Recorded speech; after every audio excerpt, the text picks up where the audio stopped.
Hey guys, welcome to Wrestling for the Weekend, November 11th, 2023.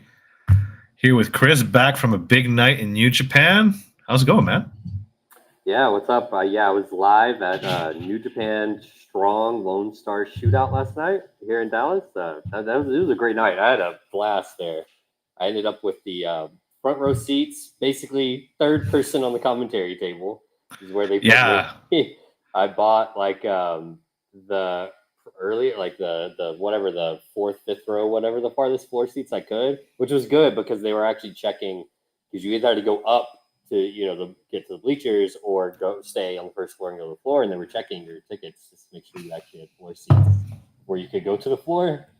And then no one was there for a while, and I guess they did end up having a good walk up sale, because the front row ended up filling up, and I don't think they really moved. They didn't move anyone down. I think they just let some people that had tickets on the floor already move up, like me. Move up, yeah. They're like, you can move up, but you have to sit by the commentators there to fill that. I was like, okay, that sounds great. Sounds fine to me. They eventually moved, some people bought tickets, like a family, and sat beside me too, because I was actually sitting one seat away from them, even though that wasn't where they told me to go. Because I'm I was 2 inches, literally. We kept bumping our legs, me and Walker Stewart, the play-by-play guy. Oh my, that's so funny. Yeah, and so I moved over for the pre-show, but then this family came and sat by me, and I was like, okay, I'll move back to my actual seat, my actual not actual seat, I guess. Your actual not actual seat. Make me move back to my real seat. Awesome. Yeah, so really cool show. I didn't get to watch all of it because I had to catch up on some other stuff this morning. I didn't even have time to shave. I'm looking pretty scruffy today. But from what I did see, it was really, really good. The usual New Japan quality in ring.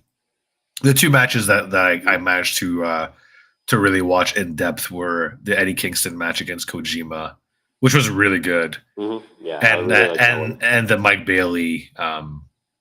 Bailey Zack Sabre Jr., which was insane, and we'll get to it in due time. Run down the card too. I was just thinking about it. I think literally as I was driving home, if I had a bucket list of wrestlers I wanted to see live, which I don't, it'd be so many anyway, and I don't even remember half of them I have actually seen sometimes.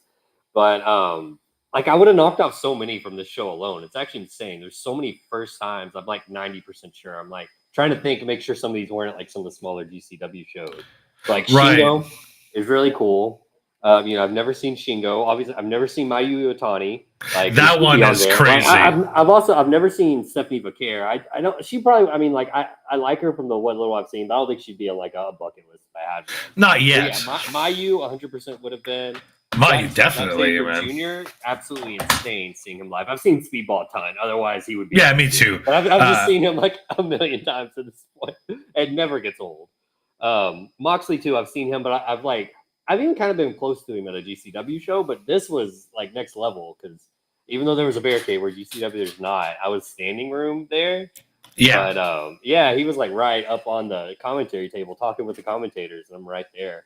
Then there was Mystico, that's crazy. Yeah, Mystico and Atlantis too, right? Yeah, that's crazy. Atlantis, I was gonna get to him too. Atlantis is one. Kushida, that's one. Kenta, yeah, that's right. So many.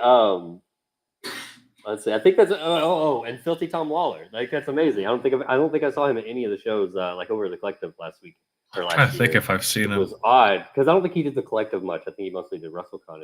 I don't think he did the Collective there. No, he does. He does some GCW stuff, but it's usually here and there. It's not that weekend when he was just WrestleCon. Yeah. Hey, we'll do that sometime. What's up, Brendan and Guri? Thanks for coming in. Yeah, what's up, guys?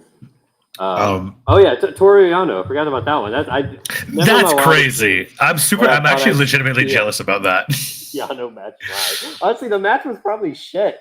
I watched it back on TV and but live it was great. I'm in the process of rewatching it too, the broadcast. Yeah. But I've only gotten to. I just finished the Strong tag titles with Hikuleo and LP.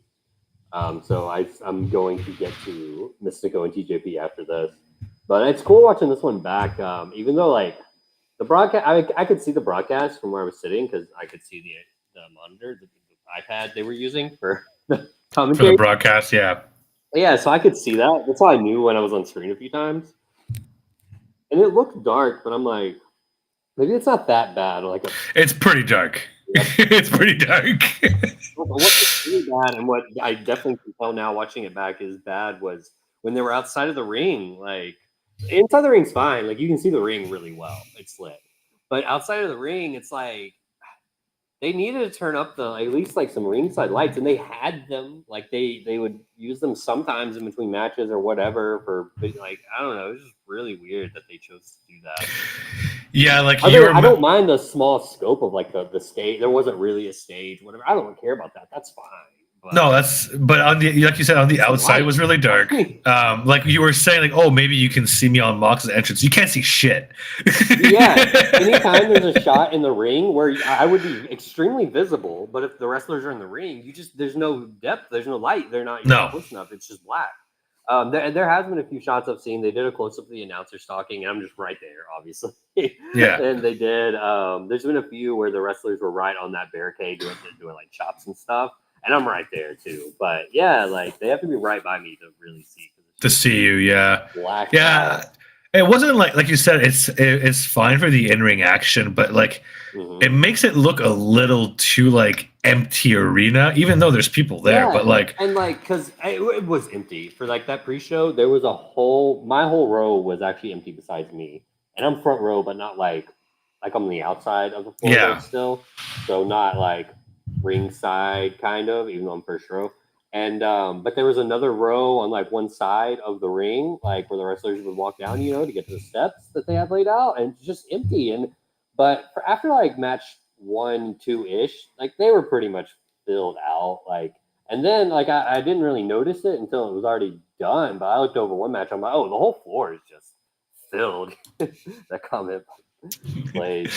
But yeah, so I'm like, I don't know why they couldn't have turned the lights up at least at that point, Yeah, it just I don't mind the more sports feel, which they are good at getting that, but like a UFC feel too, I would say, like an MMA feel, yeah, because that's always been UFC's thing. They have these packed arenas, and like shit, you couldn't tell. You just don't see the fans.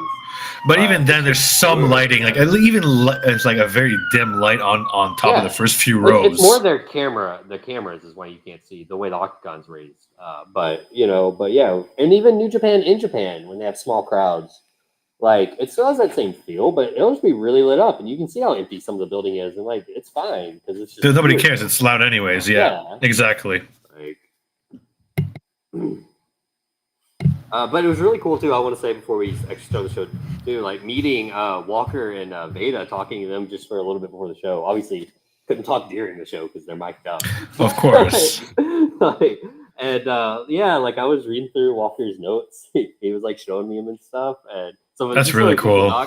Like we would make notes, honestly. Like I imagine it's exactly if I was doing commentary for a show, like those are the notes I would have. It's so funny, and I kind of got to snoop a little of the inner workings. Like he was looking up some like email stuff he was sent from like Chris Charlton and everything about the broadcast. Nice. And, yeah, it was fun. Like that's pretty cool. It was like so like she was like, I don't know why they put us here. Like I'm so sorry. Like worried about my view being obstructed, especially because Walker's like he's a big dude. Like he's okay, yeah, and he sits up big, and they were sitting in the same chairs we were sitting in, at the table. But I could see, like I had to lean back a little over him sometimes, but it's whatever. It was cool just being there, and like I could hear them, which was cool. You don't hear commentary.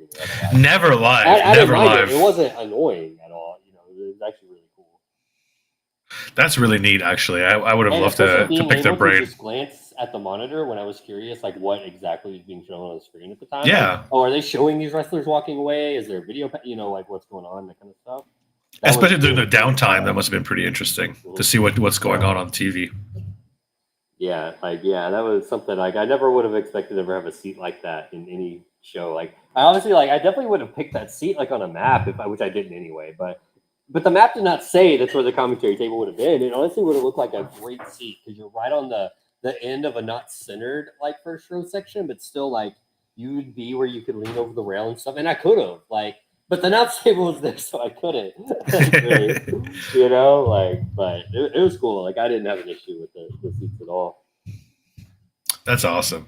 Well, I'm glad you had a good time. It sounded like, especially near the end of the show, it really filled up and got pretty hype, which is nice to see. You'd also mentioned like it's a very big building for the kind of crowds they're getting, just because it's cheap. 5,000 to 6,000. Like, the first time Dynamite went, I think they put over 5,000, maybe even 6,000 in it. And I mean, they've gotten less the last few times they played. Of course. But still, like 3,000. No, probably even more than that. I think it was probably 35 to 4,000 last time I went there for a Dynamite. Like, yeah, it looks like a completely different building the way that, because their stage is obviously, or not a stage, but they have it all set up way closer, you know, so that's less bleacher seats. And so the building itself just looks way smaller the way they have it kind of like tarped off and stuff. It does not look like the same building once you get inside the arena part of it. It's really weird. That is interesting. Cheap. I can only imagine it just has to be cheap to rent, you know, to run. Yeah, especially for New Japan, who are like, I mean, let's be honest, they're not getting anywhere near those kinds of crowds, especially not for the first time. Not for the strong products. Smaller. The first time they ran the same building a couple of years ago for a strong TV taping. With they had like Suzuki, Archer. I didn't go to it. I couldn't, but still, like, yeah, I'm shocked when I saw that they A came back and B came back to the same building. Yeah. I mean, I'm sure like if they had Mercedes, they could probably draw a bit bigger house because that seems to draw like an extra 1,000 people at least. Like, the benefit, if it is really cheap to run, is like you can always scale up if you just sell more. You don't have to worry. You don't have to worry about a complete sellout. You know, and then we could have done a bigger building, you know, that kind of thing, because they're not ever going to sell out this building.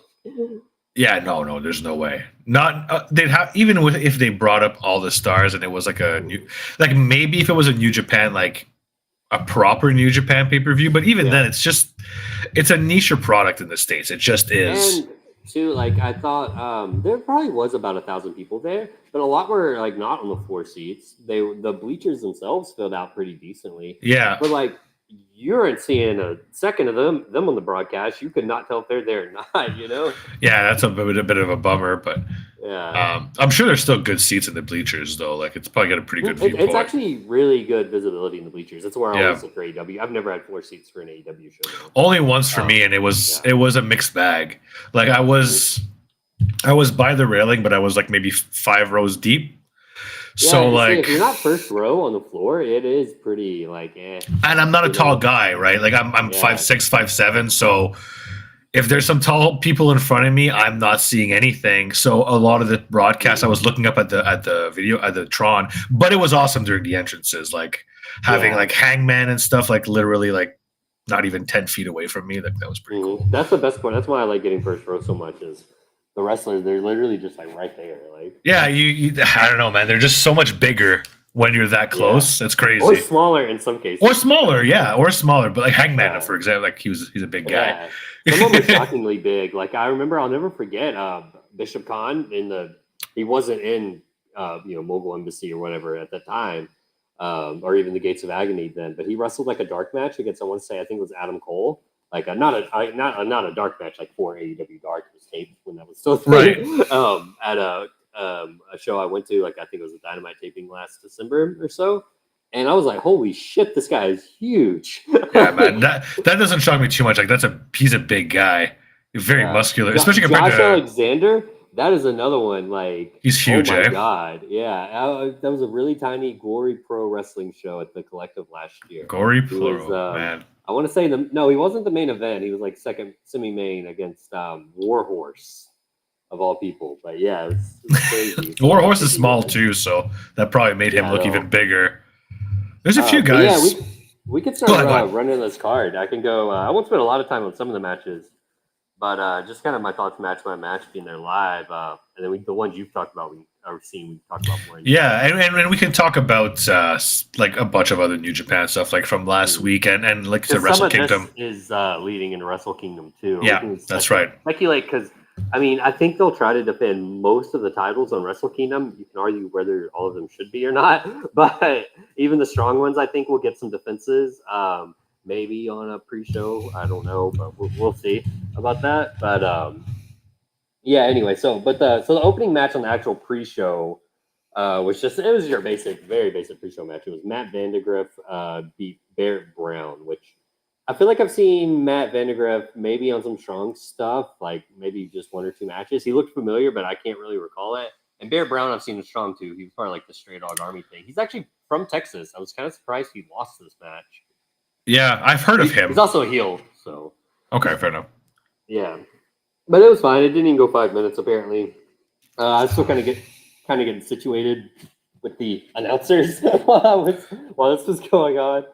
But so I was kind of glad that one wasn't anything special because by the time the next one started, which I was actually really hyped for, and I'm kind of peeved that this is on the pre-show still, was reigning 3-time New Japan Strong Match of the Year, Fred Rosser and Tom Lawler couldn't even make the main card for this New Japan Strong show.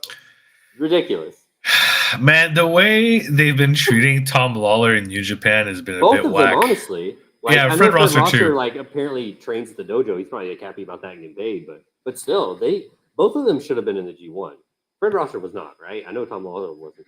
I don't believe Fred Rosser was not, and both of them should have been, especially considering some of the names that were in the G1. Like Tonga Loa, no, all due respect to Tonga Loa, man, but there was there's absolutely no need for that motherfucker to be on the G1. Yeah, but yes, this match was awesome. It was not as good as their other ones. So that one match of the year, it not because it was pre-show though by any means. Crowd was hot for both of them. Both of them were getting chants.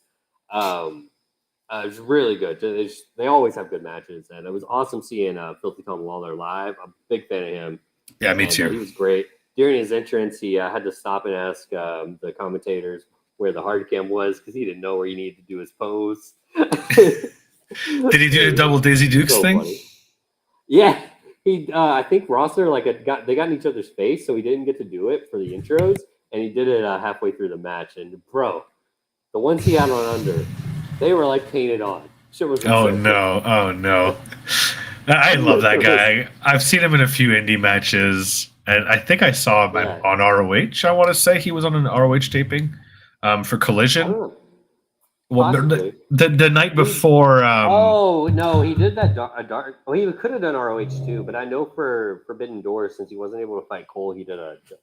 That's what it was, yeah. Which I was at, so I did get to see it. So, but it was good. Yeah. But he's always a good time, man. It's a shame that he's not getting more eyeballs. I heard what he's doing in MLW right now. It's absurd. I have not, but I did see that they're doing like that. Fred Rosser is getting that match is getting a 5th one, right? Fred Rosser and Tom Lawler. Yeah, I read that. I read that online this morning. And then slapped each other. I haven't seen any news on New Japan this morning. I haven't been on their website or anything. So, but maybe because they shook hands and slapped. But I thought that was kind of like a respect thing, But yeah, because I mean, they could do it. They could do a lot with that. Honestly, I'd like to see them team like Tom Lawler actually just be a babyface because everyone wants to cheer him anyway. Yeah, nobody wants to boo this guy. He's too entertaining. Back to MLW. Speaking of that, they also returned him as a heel. But it's a whatever because this shit's so hilarious. It's fine. So it's kind of gone under the radar, I think, because MLW is just kind of no one's giving a shit about the product lately because of all their outside issues. Yeah, and it's not good. It's funny because the product's still been fine, I would say. Their live events seem good. I actually haven't watched any in full, not because of anything else other than they've just been inconvenient weekends and I never got to them. Yeah. But I like a lot of what they're doing. The TV is really easy to watch. It's usually only like 45 minutes, if that. And sometimes it's just more promo packages than even the actual matches. But that's whatever. It flows by fast and kind of worrisome because I'm like, do they not have content? But then at least their promo content's really good, which makes it better. But this is a lot of the promo content is one of their guys. Saint Laurent, he was like their color guy for a while, but he was not good at that. He's just a loud, obnoxious guy. But he's been like a heel manager, like over the top guy for a little bit. He did like a thing with like Microman. He's kind of like he's basically just a carny. He was marketing Microman as a carny, like a traveling circus guy, essentially, old school wrestling guy though. And now he's like, screw that. I don't want these little guys anymore. It's all about the big guys. And he started the World Titan Federation, the WTF. Oh my god! Which is all like 80s, 90s Vince McMahon parody. like micro shit and everything. He brought Oh in my like God. Stinsky, which I think may already be done anyway. That was just probably. Well, he did show up on WWE TV. Yeah. But the main guys like Matt Cardona has joined it, and Tom Waller is partnered with them, and he's just all about like he's like everyone gets a free tanning bed and free steroids and stuff. Oh my God. Like shit, it's hilarious. That sounds very very on brand for MLW for sure. It's so funny too because they're in a lawsuit with WWE. Oh man. But back to this show. So that was the kickoff, which was fun. Good 30-minute kickoff, I would say. And then they got to the main card. It was just all bang bang, like all match right after match with that's how New Japan goes for the most part. So you had the Lucha team of Atlantis, Mascara Dorada, which is 2.0. They just don't call him that anymore. They dropped that for like a month. And Tiger Mask. It was also Tiger Mask 4, but that's also dropped. Against Hechicero. I'm not sure how you pronounce that. Rocky Romero and Ultimo Guerrero. Ultimo Guerrero, I meant to name too earlier when I was naming off like bucket list. That's a crazy one. He's a legend too, yeah. And so that was a really good lucha match. They got a lot of time. It was sloppy at times, like Mascara Dorada, like I mentioned earlier, like almost died on a rope walk, but he landed on the apron, thankfully, and he got back up and was able to dive fine. Wasn't a big deal. But I didn't mind it because, like, all the times when it got sloppy, it was because I feel like he was just moving too fast for, like, the old guys. But at the same time he was moving so fast, I was just like, holy fuck, even though he botched. But, yeah, that was fun. And seeing Rocky do this, like, heel stuff is just hilarious. His Azure stuff or whatever it is. Yeah, Azúcar. Azúcar. It's so good. Yeah. It means sugar in Spanish. Yeah, he's great. Yeah. He had both his belts, the MLWN and the CMLL belt, which I thought was kind of cool. I didn't realize he was champion in MLW as well. This guy's working like every single company in the world. Yeah, he it was when they announced the CMLL and New Japan partnership thingy. They had Rocky come in and basically just win their middleweight title, I think they call it. Okay. So he could be the double champion kind of thing. Makes sense. Why not? Yeah. But then after that match, we had Toru Yano versus Joey Janela, which I believe is Joey Janela's strong debut or New Japan debut. I don't think he had any strong matches prior. But don't think I've ever seen him associated with New Japan. A lot of random American indie people on the strong thing when they were doing TV. Like during the old freaking pandemic days. Yeah. How was the match though? I got distracted because I was looking. Apparently it didn't even go 10 minutes, which shocks me, and I don't think that's a good thing for the match. No, if it felt like it went a while. But doesn't sound good. Went 9.5 minutes. It was funny. Like Yano did all his stuff. I kind of wish they used more than just like the chairs. That was a little bit of a letdown. I mean, they had like the tape and stuff too, but yeah, I was kind of hoping for some more creative like weaponry. But Janela took some crazy bumps. Like I can't believe as he does taking bumps like that in a Yano match. Yeah, usually it's just nobody takes bumps in Yano matches. it's just silly shit. I don't even know like what was going through his mind, but yeah, I mean it's fun. Yano ended up winning. Yes, Yano won. Winning. I was remembering the finish, and I'm like, it was set up perfectly for like Joey to win, and he just blew it. Because he just blew it really. Like in my head, I was like, "Oh, this is how Joey wins." Like I was completely convinced of it, and then I was like, remembering, I was like, "No, but he did it," because he was like tied to a chair, and but he hit Yano with a low blow and got untied. I was like, "Oh, okay, this is where Yano fucks it up and wins," but then Joey just fucks it up too, and Yano ends up low blowing him and winning. But, will Dave Meltzer rate this match? No, I didn't think so. I can't even imagine that. He already does not love Yano. So if this was a bad Yano match, like Janela either. I mean, I would doubt he likes Janela. He doesn't seem like the kind of well, at least Janela does some crazy shit that he likes spot stuff. That's true. Yeah.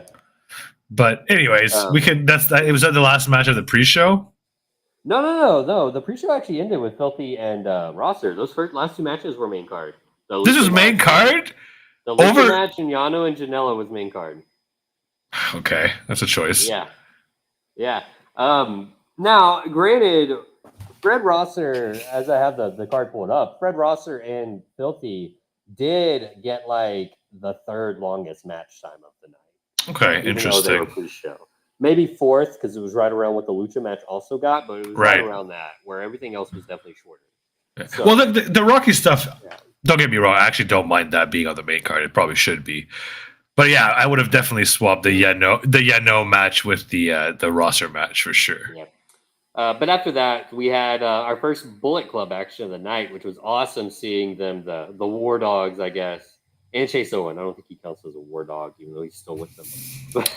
Chase Owen doesn't count as much. I didn't even hear it mentioned on the broadcast either, but I was doing some stuff while this match was happening when I was rewatching. Chase Owen had some big-ass, like, white belt. I have no idea what fucking promotion that's from. It's like, I mean, he's had some, like, Texas belt before for some, I don't even know what it is. Like, I think he's fought the Texas heavyweight title. Maybe it's that. I don't remember what it looks like.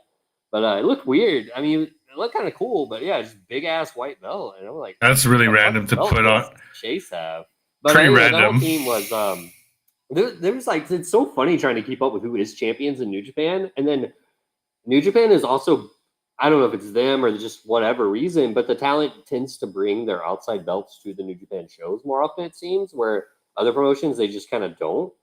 You know, like Kenta always has his Defy belt, Chase has this belt. You know, like, and so forth.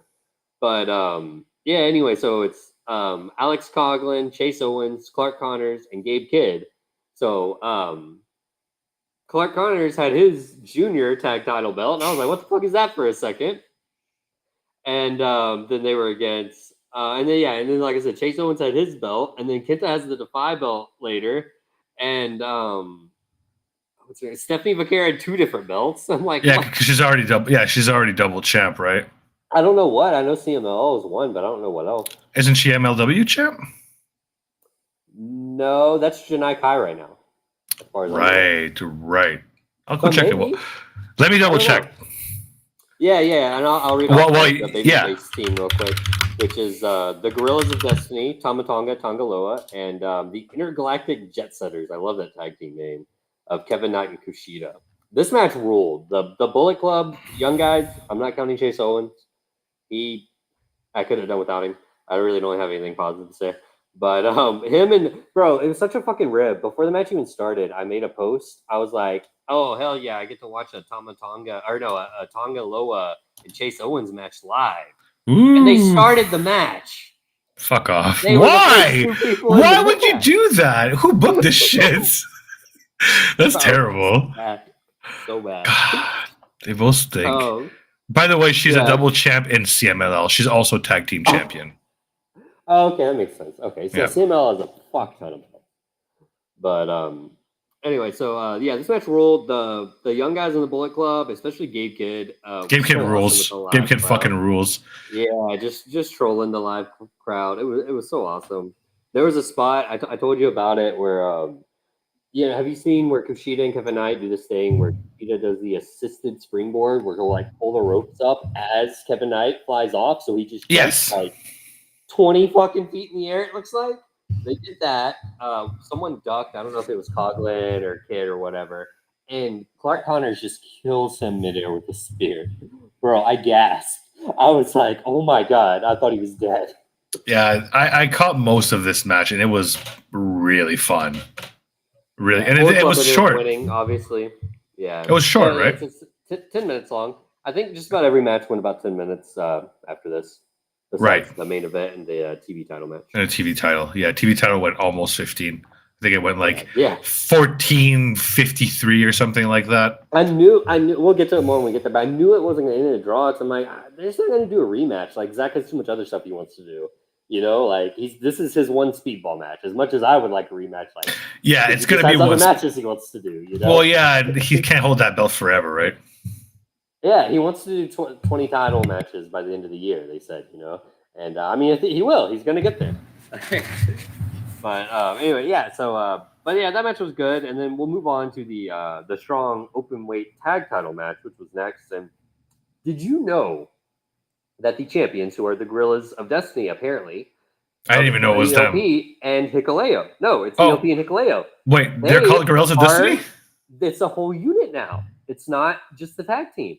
It is Tama and Tangaloa, LP, Hikuleo, and Jado. They have a whole Tron and everything. That's news to me. They're still part of like the home team, the Hontai, babyface group, with like Tanahashi and stuff, but they're a separate named unit. It's on like the website and stuff. Yeah, it's I had no they idea. got merch. They have a Tron. ELP changed his theme song. It doesn't say ELP anymore. It says GOD. So ELP is the only white guy in this faction, right? Yes. It's pretty hilarious.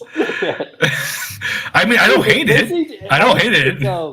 I don't know how well you're familiar. It was technically when you were still watching, I think, but it's just been 25 years now.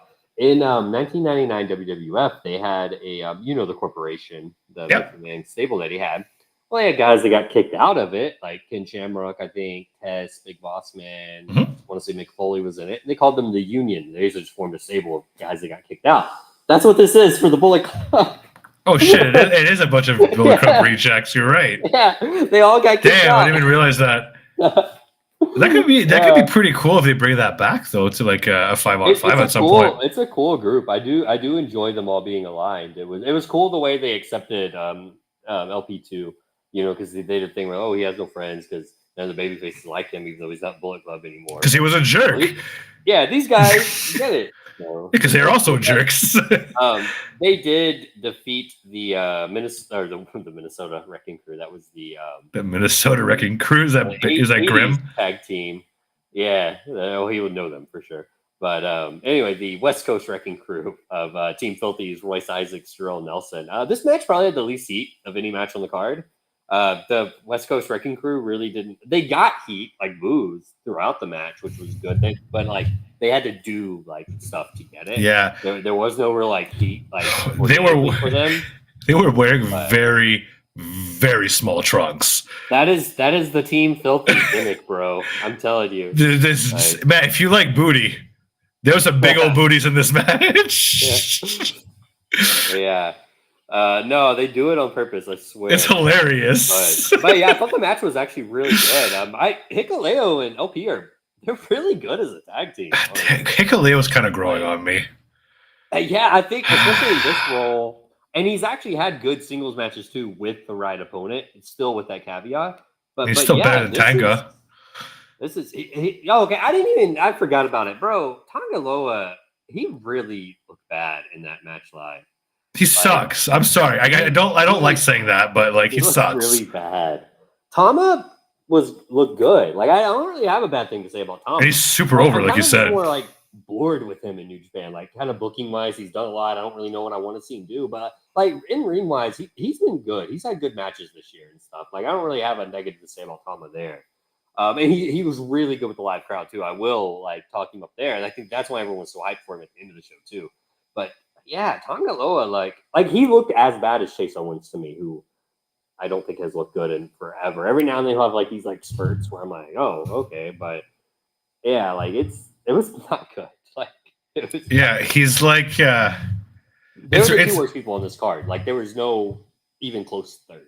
It's bad because like when you're that bad that you're multiple tiers lower than like the laziest of Naito matches.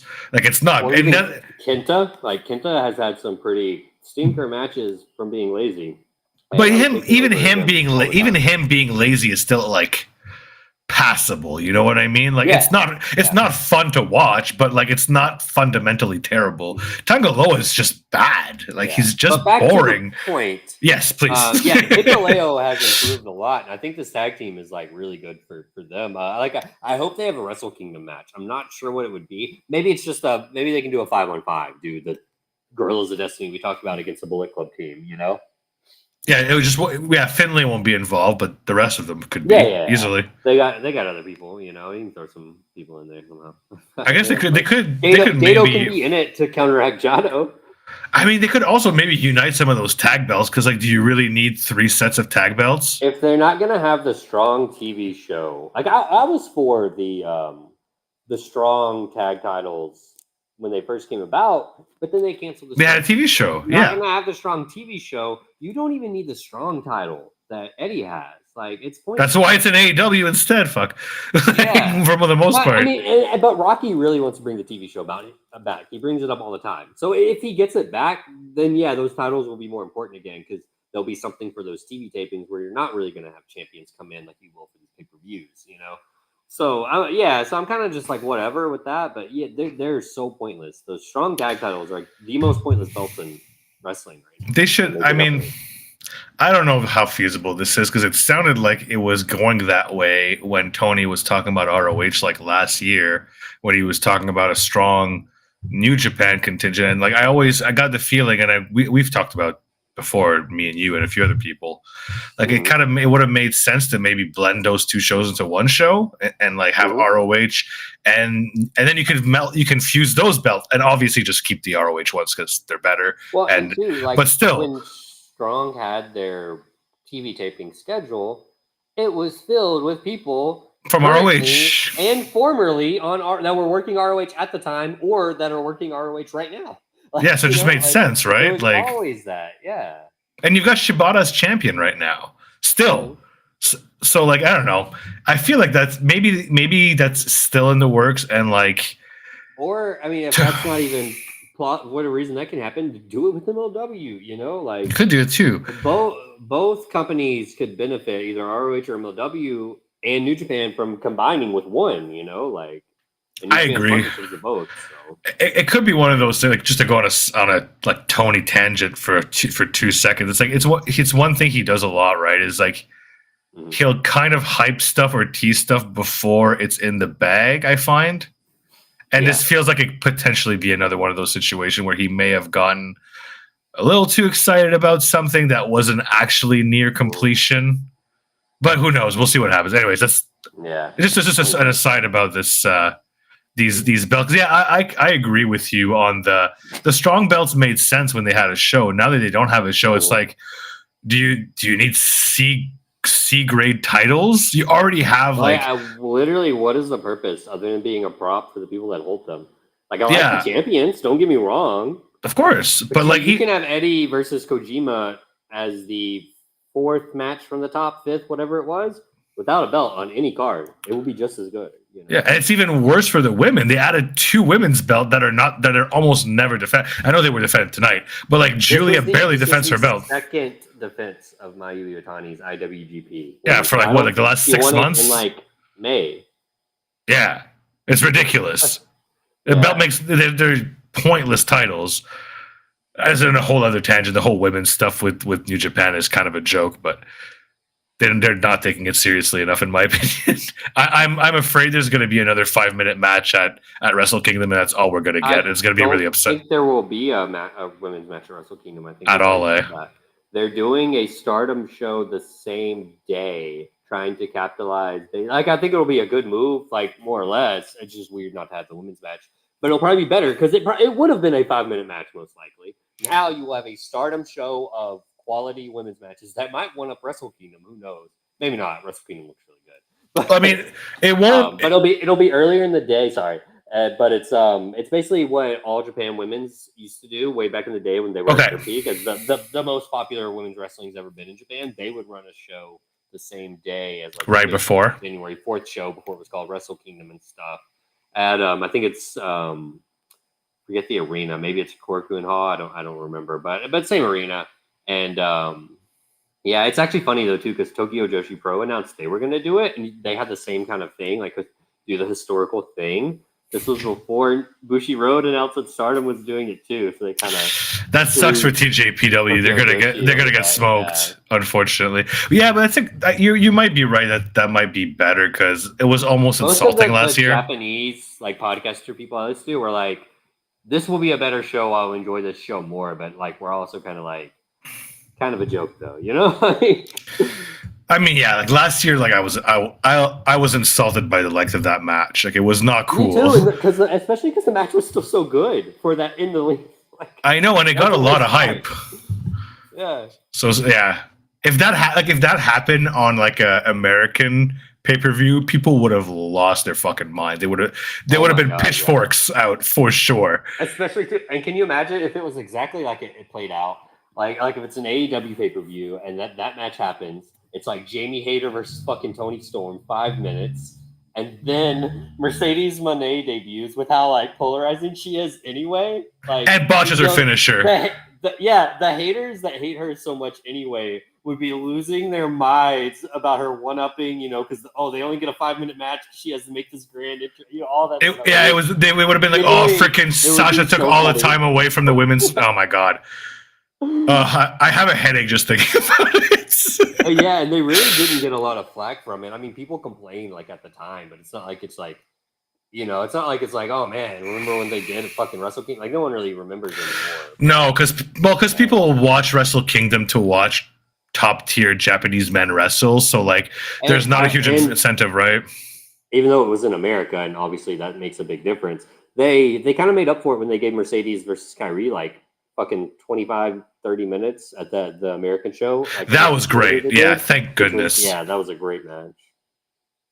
What's next? Where are we actually at on this card, though? We were just a strong. We were talking. Right? Yeah, we were talking about LP and stuff. Yeah. Well, up next was I guess a dream match for a lot of people.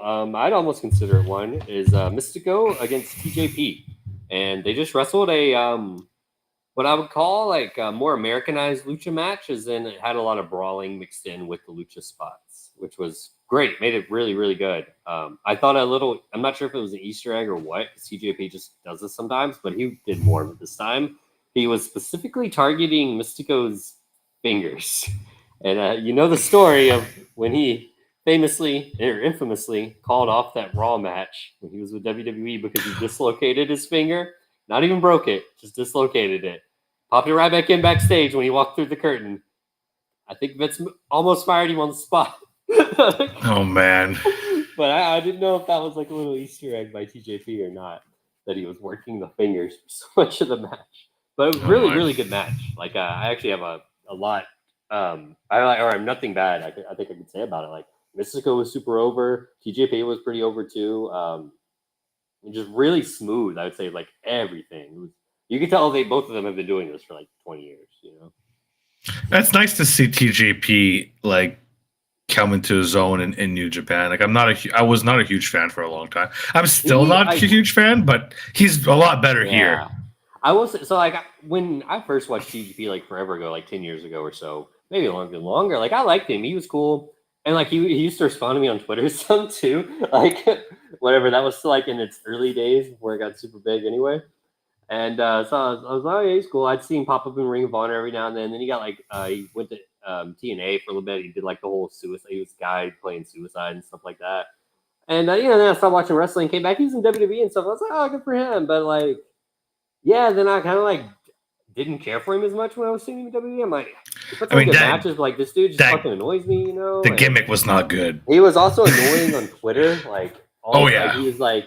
Obnoxious, right? So like obnoxious, and but then he went back to Impact after he got fired, from WWE, and I don't remember that. He put on some really good match. He had an hour-long match against Josh Alexander. Oh damn! They did the BTI Iron Man match gimmick. It started on BTI and went to into Impact in overtime.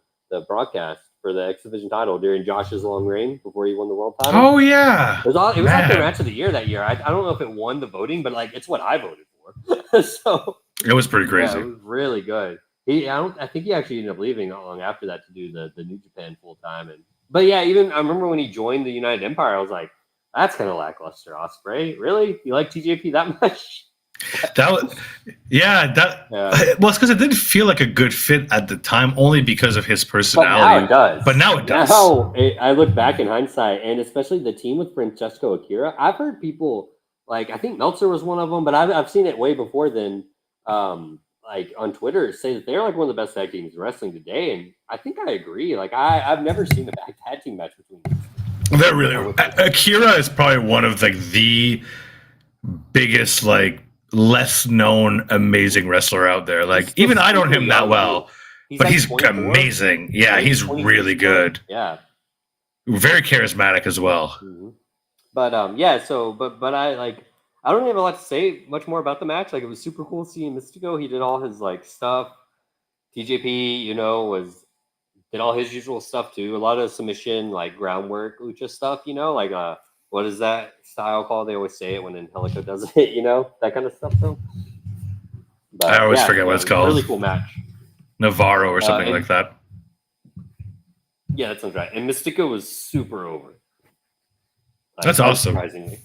Well, I mean, he was super over when he was on AEW as well, so I'm not shocked. He's just a legend now, right? Yeah, pretty much.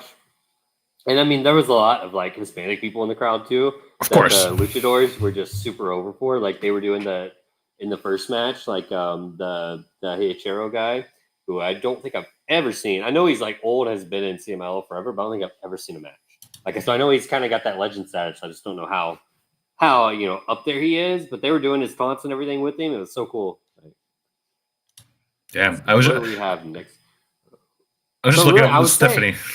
So I was just looking at Stephanie Vaquer. She's only 30 as well. That's crazy. Yeah. I actually looked that up yesterday too because I was curious. So I would say that Mystico TJP match, that felt like when like the main half of the show like really started.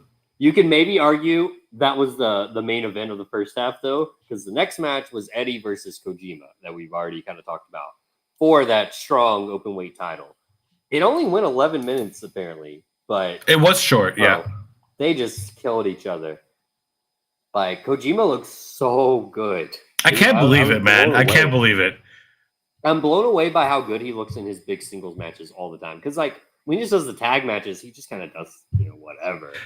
But he was amazing in that match against Punk. Like, he was. That match fucking ruled. That was one of my favorite matches on Forbidden Door. Me too. It was great. Yeah, that was crazy. He's had some good matches in All Japan, I want to say, this year too. If not last year, I might be getting my years mixed up. But I know I watched like 2 of them for sure.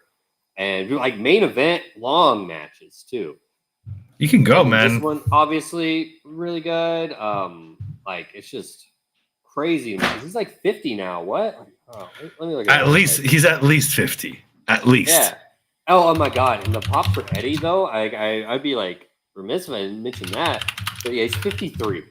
But Eddie may have had like one of the loudest pops of the night, if not the loudest. It doesn't shock me. He's so over, man. Plus, he's over with. He's also extra over with the Hispanic crowd too, right? So on top of that, so he's got the New York fans and the Hispanic fans on his side. It's pretty good. Plus, he also rules. The people too, though. Like, you go pretty much anywhere in America, and like the working class fans of any demographic are gonna love Eddie Kingston. I mean, he does have it's not the same character, but he does have that stone cold like people's champion kind of thing, right? I was actually gonna make an even more like possibly sacrilegious comparison that people might get mad at, but I think makes perfect sense. He's the modern day Dusty Rhodes. Like, I mean, he kind of is, just more angry. Add a criminal history. Yeah, he's just more angry. Which I don't even know if it's real or not, because I don't think Eddie knows what is real or kayfabe to his life anymore. He doesn't know he literally does not know what the word kayfabe means. But I've thought about it before. It makes so much sense to me, as in like he's not like just the best in ring worker, even though he is really good and definitely he's better than Dusty, honestly. But the promos is what he's known for, just like Dusty. He's an all-time promo guy, just like Dusty, and he's a man of the people, like blue collar kind of working class in a way, just not the white part that Dusty has. No, of course, yeah. Really different. Like, I mean, I do see that, and I definitely see some Mick Foley qualities as well. Not into like crazy character, but more like you said, like the man of the people, the way he talks as well. The hardcore stuff, just in general, and I would say the promo skills too. Yeah, Mick's also one of the all-time great promo guys. Yeah, he's. I mean, I've mentioned it before. Mick Foley's probably like one of my, if not my favorite of all time. Another thing I gotta say about this match too, because which it applies to some of these other ones, but I don't know if they were actually hitting each other this hard, but the sound just carried. But oh my god, the chops! Like the whole night, not just for this match. I'm not even just meaning this match. As hard as these people hit each other, the whole night, the chops were the loudest chops I've ever heard in my life at any show I've ever been to. Like, really? I Interesting. don't know if the ring was mic'd or what, because some of it came across in the broadcast. I noticed too. I'm just like, holy fuck! Could Like, also just be good especially acoustics.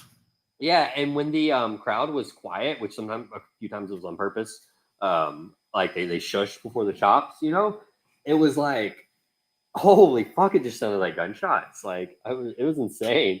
Like, and it was funny too because I'm sitting by the announcers and they would react every time. Like oh, both of them. Oh man, yeah. Like I don't know, man.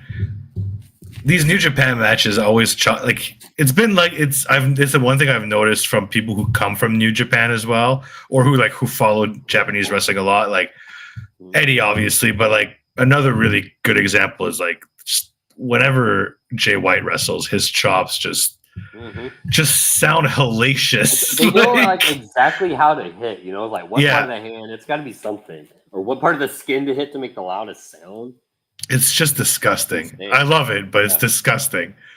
But yeah, that match, I watched that match as well. Some big lariats in that match, dude. They went really hard, like really hard. Were really loud too. Yeah, it was pretty gnarly, and like also, I swear this shit is just real for Eddie too, because like when he finished the match after it was over, he's like laying there, and they don't give him an ice pack at first, and he like. It's like holding his shoulder. He's acting like he's borderline paralyzed. No, like on his neck. Like, yeah. Doing the finger thing, like until they give him his damn ice pack. That's what I meant by. Like, bro, is this real? Like, do you really feel that way? Because you did land on your head a few times. I'm like, please don't be hurt. That's kind of what I meant when I said his in the chat when I said his selling is so respectful, right? Because like he did that a few times in the match where like Kojima would hit a move that's like a traditional move that Kojima hits that like a normal person would sell like normally, but because it's Kojima and it targeted a specific part of his body and he respects these guys so much, like he's like sitting there like like focus. That's the best part about it, and he does it with just about everyone too. But it's like a respect thing. You like and kind of like a respect for the business too. You're not just like hitting your spots and your cues. You're always on, not just between the bells. You got to make sure to do everything until you walk through the curtain, and maybe even a little after, just to make sure no one can peek through and see. Like, even if everybody knows, it doesn't matter. That take it that seriously and do all those things are like they always end up being my favorite, not because of that, but just because I feel like they're the ones that just take it so much more seriously, like Bryan Danielson, Eddie Kingston, like two big examples that do it. Yeah, they do it a lot. Yeah. I know, like, just because we mentioned him earlier, and it's just a funny name to always bring up at this point this year, but CM Punk always did that too. Like, he did. Another good example. Like, you can't, they'll never take away selling. That's probably why he had so many blow-ups too, is because he kind of never turned it off either, even when he should have. Like, Yeah, no, that's a great point. There's a few guys, like FTR is another good example of guys who sell a lot. Even Kenny, depending on the match, like he'll go the extra mile as well. They'll still be selling on BTE. Both the Bucks do it too, actually. They sell a lot, yeah, and it's a thing that people I think don't talk about enough. Them, though, honestly, sometimes I feel like they're just really hurt. All three of them, like. Kenny goes insane, and the Bucks are always banged up. Matt sold his back for like 10 years. I don't think Matt Jackson's back has had a back for a while. That was like the funniest thing in New Japan, though. Like he did it every single time. But like, yeah, back to Eddie, man. Like he's special, and I hope that he like wins more belts because I'm shocked that this match was so early in the card. The way the night like progressed, it was like everything flowed well. So like, I'm not gonna say it was bad in hindsight, but just before, I'm like, why the fuck is this match so low on the card? It was like almost built like the main event, even at the last show. Well, it's a title match. Yeah, I know they see the never open weight above the strong title, obviously, which is crazy. But like, they should. The never belt has way better history, and it's. Actually, you're not wrong. Yeah. Well, it depends on which period you're looking at. It did have, but overall, if you're ranking it, I think it would be better for sure. Yeah, it had a lot of like some really like some of my favorite like New Japan mid-carders. Television title though, even as much as the television title was, it was my match of the night. But it didn't need to go third from the bottom, even as good as it was, just because of the time limit. You know, that whole gimmick. Like that's not a, you know, that you can put that lower and it's okay. Basically, I would have put the strong title. Over. That title only matters because Zack Sabre is making it matter. But in the grand scheme of things, the second he has, but this I have a feeling that the second he loses it, that title is not going to matter at all. It's insane that not only has he just made the title matter, like just because he's a good wrestler and having good defenses, but he's made the fucking 15 minutes matter so much. And it's such a which honestly is a gimmick that if you told me about like without any context, I'd be like, that's a shitty gimmick. It's a story in almost every one of his matches, though, which is crazy. He makes it work really well. Always, which is good. But even sometimes it's him stalling. Sometimes it's him, you know, wanting to prove he can beat you in the 15 minutes. So he doesn't stall. And the opponent always has the urgency kind of thing. You know, I mean, it makes for a cool story. Just not for a main event one, obviously. You know, you limit it there, but I'm cool. It adds variety to the card, like a natural kind of variety. Which, speaking of, we can move on to the next match because it added variety to the card too, where it was Jon Moxley and Wheeler Yuta taking on David Finlay and Kenta of the Bullet Club. First question. What was the reaction to David Finlay in the building? Oh, a lot of boos. Okay, that's good. That's good. Okay. He does his entrance where he walks around the crowd slowly, which I kind of like because I like his theme song, so you know, it just kind of plays longer. But he just kind of gets in some fans' faces, whatever. Well, this loud Bullet Club Gold fan who's just getting in all the wrestlers' faces, right? He's getting right in his face. He not only has a Bullet Club Gold shirt on, but he's holding a Rock Hard Club shirt. Who brings another shirt? I don't know, man. Bro, I'm telling you, this guy was so into it. There were wrestlers to be on the ground in front of him. He was getting on the ground, like on his stomach, to take pictures, you know, like selfies with them. Not even too close to him or anything. So not like, you know, he was minding his distance always. Even when he would get in their face, like when they're doing his entrance, it was always respectful enough, like as you know, being a part of the show. Yeah. Even though he was very loud and obnoxious, he never like crossed any like lines or anything, which was cool because David Finlay got in his face and everything. He's over here, you know, calling it, you know, saying, you know, this is the real Bullet Club, bang bang baby, you know, all that kind of stuff. Bang bang gang baby. I think he almost broke Finlay at one point, and Finlay walked away like he didn't stare at him too long because he didn't want to laugh. He did. I mean, Kenta doesn't have to do his whole thing, but he did kind of break Kenta for a second when Kenta first came out. Kenta looked like he was having fun last night too. Yeah. Kenta was actually awesome. He looked like he loved beating up Yuta. Who doesn't? Beating up Yuta is like a great staple of wrestling now. Yeah. So, but Moxley's entrance was so hyped. I've witnessed multiple of them live, like including even at like Bloodsport. But this is by far the hypest one. Because he comes in, he doesn't come in out through the tunnel that he usually does when AEW has the shows there. I thought he would, because I'm like, oh, it's the same arena, you know. But for the visual, it was cooler that he didn't because he came down from the bleachers, which he does in New Japan a lot, him and Shooter do, instead of coming out of like the tunnels and stuff.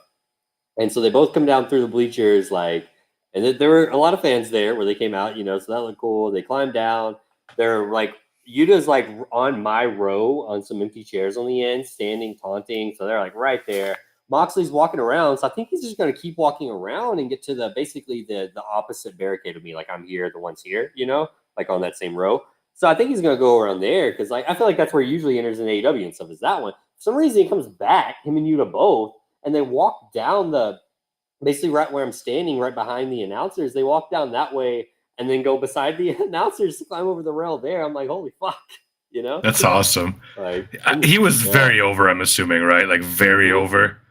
Yeah, actually, honestly, he maybe have had the loudest pop over Eddie now. I mean, it makes sense. I mean, it's Mox. Like he's multiple world champions in multiple companies, this match right? was just super high. And also, so another thing I have to say, I'll bring it up more when we get to the next match, the Zach match. Like, because it was a smaller crowd and some fans were just so loud, you get like one big fan of one wrestler that just would completely change the whole crowd dynamic of a match, like because they would get the rest of the crowd so much more hype. Yeah. And there was this Mox fangirl that was doing that all match. Like, that's awesome. I love that crazy. shit. Yeah. And then the dude heckling the Bullet Club all match too. It's hilarious. And did you enjoy the match overall? Yeah, I mean, it was kind of just like a garbage like tag team brawl, which I enjoy, especially being there live. So I had no issues with it. It's what I expected. I just wanted to see Kenta and Moxley live, like mostly, you know. I've already seen Moxley a lot, but you know, seeing him again is always cool, and this would, you know, be just as close as I've ever seen him. Seeing Finley was actually really cool too. Yuta, yeah, I've seen him before too, so you know, I've seen Yuta quite a few times. Yeah, Yuta did the most in the match, you know, as you would expect to. So you know, credit to him. It was good. Solid, really solid match. But yeah, I wouldn't say it was anything special. It could have been like any regular. It was like a New Japan Tour match, honestly. I would say. Yeah, I wasn't. I saw most of it, but I kind of just glanced through it. It didn't seem like anything exciting. It's currently the lowest rated one on Cage Match that has enough votes. As I refresh. Yeah, I mean, it wasn't that kind of match, right? It was just a brawl match to set up more story. When Yano and Janela gets more votes, it'll be lower though. Well, yeah, because nobody cares about that match. It's probably more why it's not getting votes. Yeah. Are we at the golden match yet? The best match? The TV title match with Sabre and Mike Bailey. And what I want to bring up too is there was a super loud Zack Sabre fangirl behind me, like screaming her lungs out so much that Veda Scott even turned around to acknowledge her, like because she was startled the first time she screamed. And she's like, oh, I'm sorry. And Veda's like, no, you're okay. You're okay. She's like, I just scared. You just scared me. Scared me too. She was right behind me, right in my ear, bro. Oh God. Sometimes I'm always like tiny. I thought it was like an actual child at first, but then I think it was just a fairly short adult. A fairly short adult, yeah. Sometimes you gotta bring earplugs to these things. I'm never sure if I should or not, because you never know on the acoustics or if there's gonna be somebody screaming like that. For as like an anecdote, like I have one buddy who I go to wrestling shows all the time with, and he absolutely loves doing the double finger whistle, and it's the absolute worst. He blows my ears every time. Someone did that at one point during this card, and I don't think I've ever heard a whistle louder. It has to be an acoustics in the building. Like the more I'm saying these things, I'm like, these acoustics had to just be crazy. But it's so loud, man. It like blows my eardrums every time. A basketball stadium. I can never really like tell because they have it all made up really well for because they have concerts and stuff there too. But I do believe they have like high school basketball tournaments there. It's not like a school stadium. It's they have college tournaments there and stuff. They have some small college tournaments I think have been held there too. Because it's just like an all-purpose arena, you know. Yeah. But the acoustics are really good. But yeah, this match though was insane. It was everything I wanted to be. They were going 1,000,000 miles per hour from the start. This was submissions, high spots, strikes, like everything you want. Like crazy spots, the double knees you mentioned. Yeah. Oh my god. Yeah, so I heard on commentary they're calling that a moonsault knee press, standing moonsault knee press. So he did that, and then Zach put up his knees, and then they collided like what looked like at 100 miles an hour, knee to knee. It was disgusting. It was disgusting. Yeah. Disgusting.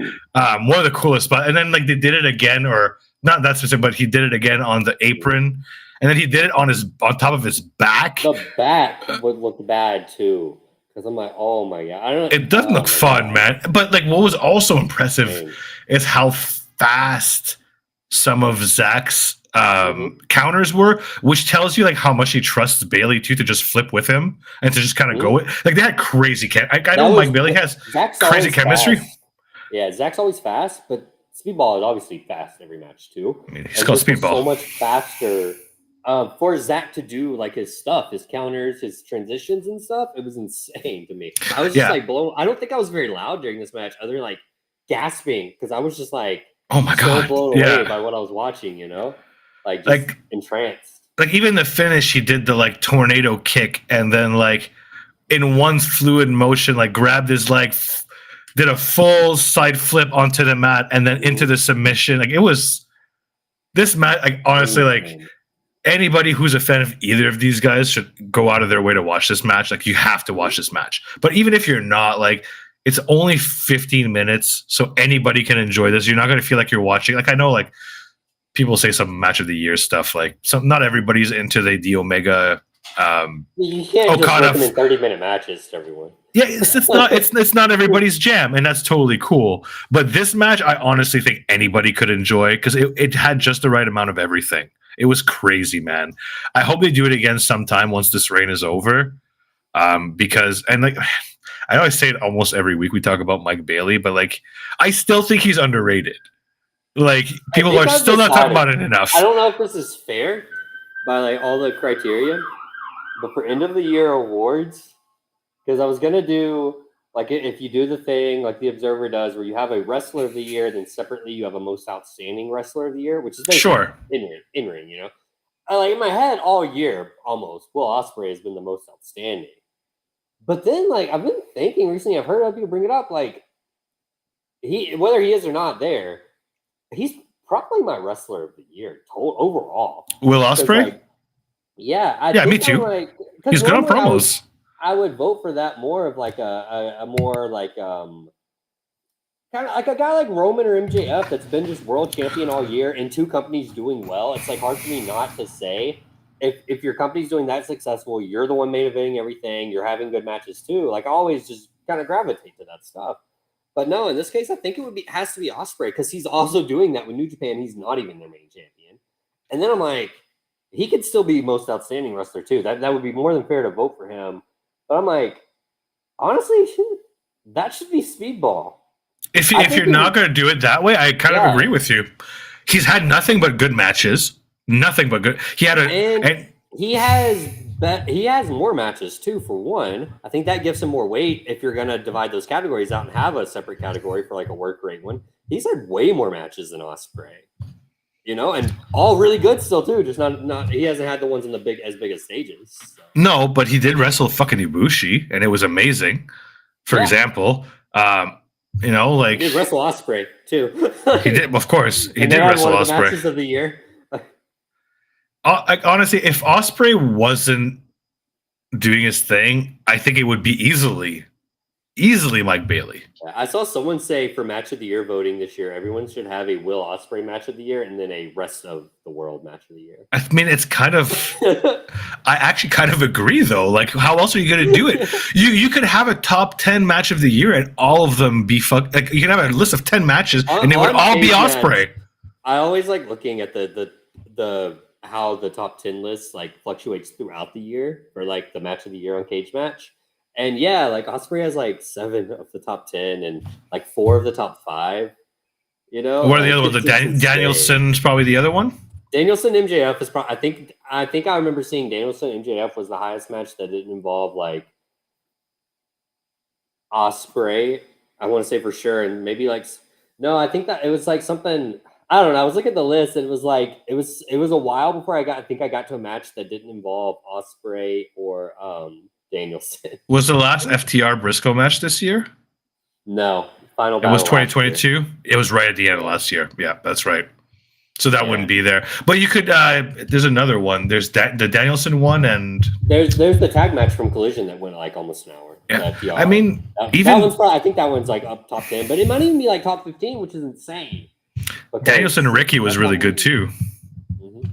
That guy, I would honestly put that up there. So many Ospreay matches, honestly, up there with Naito, with whoever the fuck. You just had one last week. The shooter match last week. Yeah, we have time. We might get to that too because I want to talk about it. That match was insane too.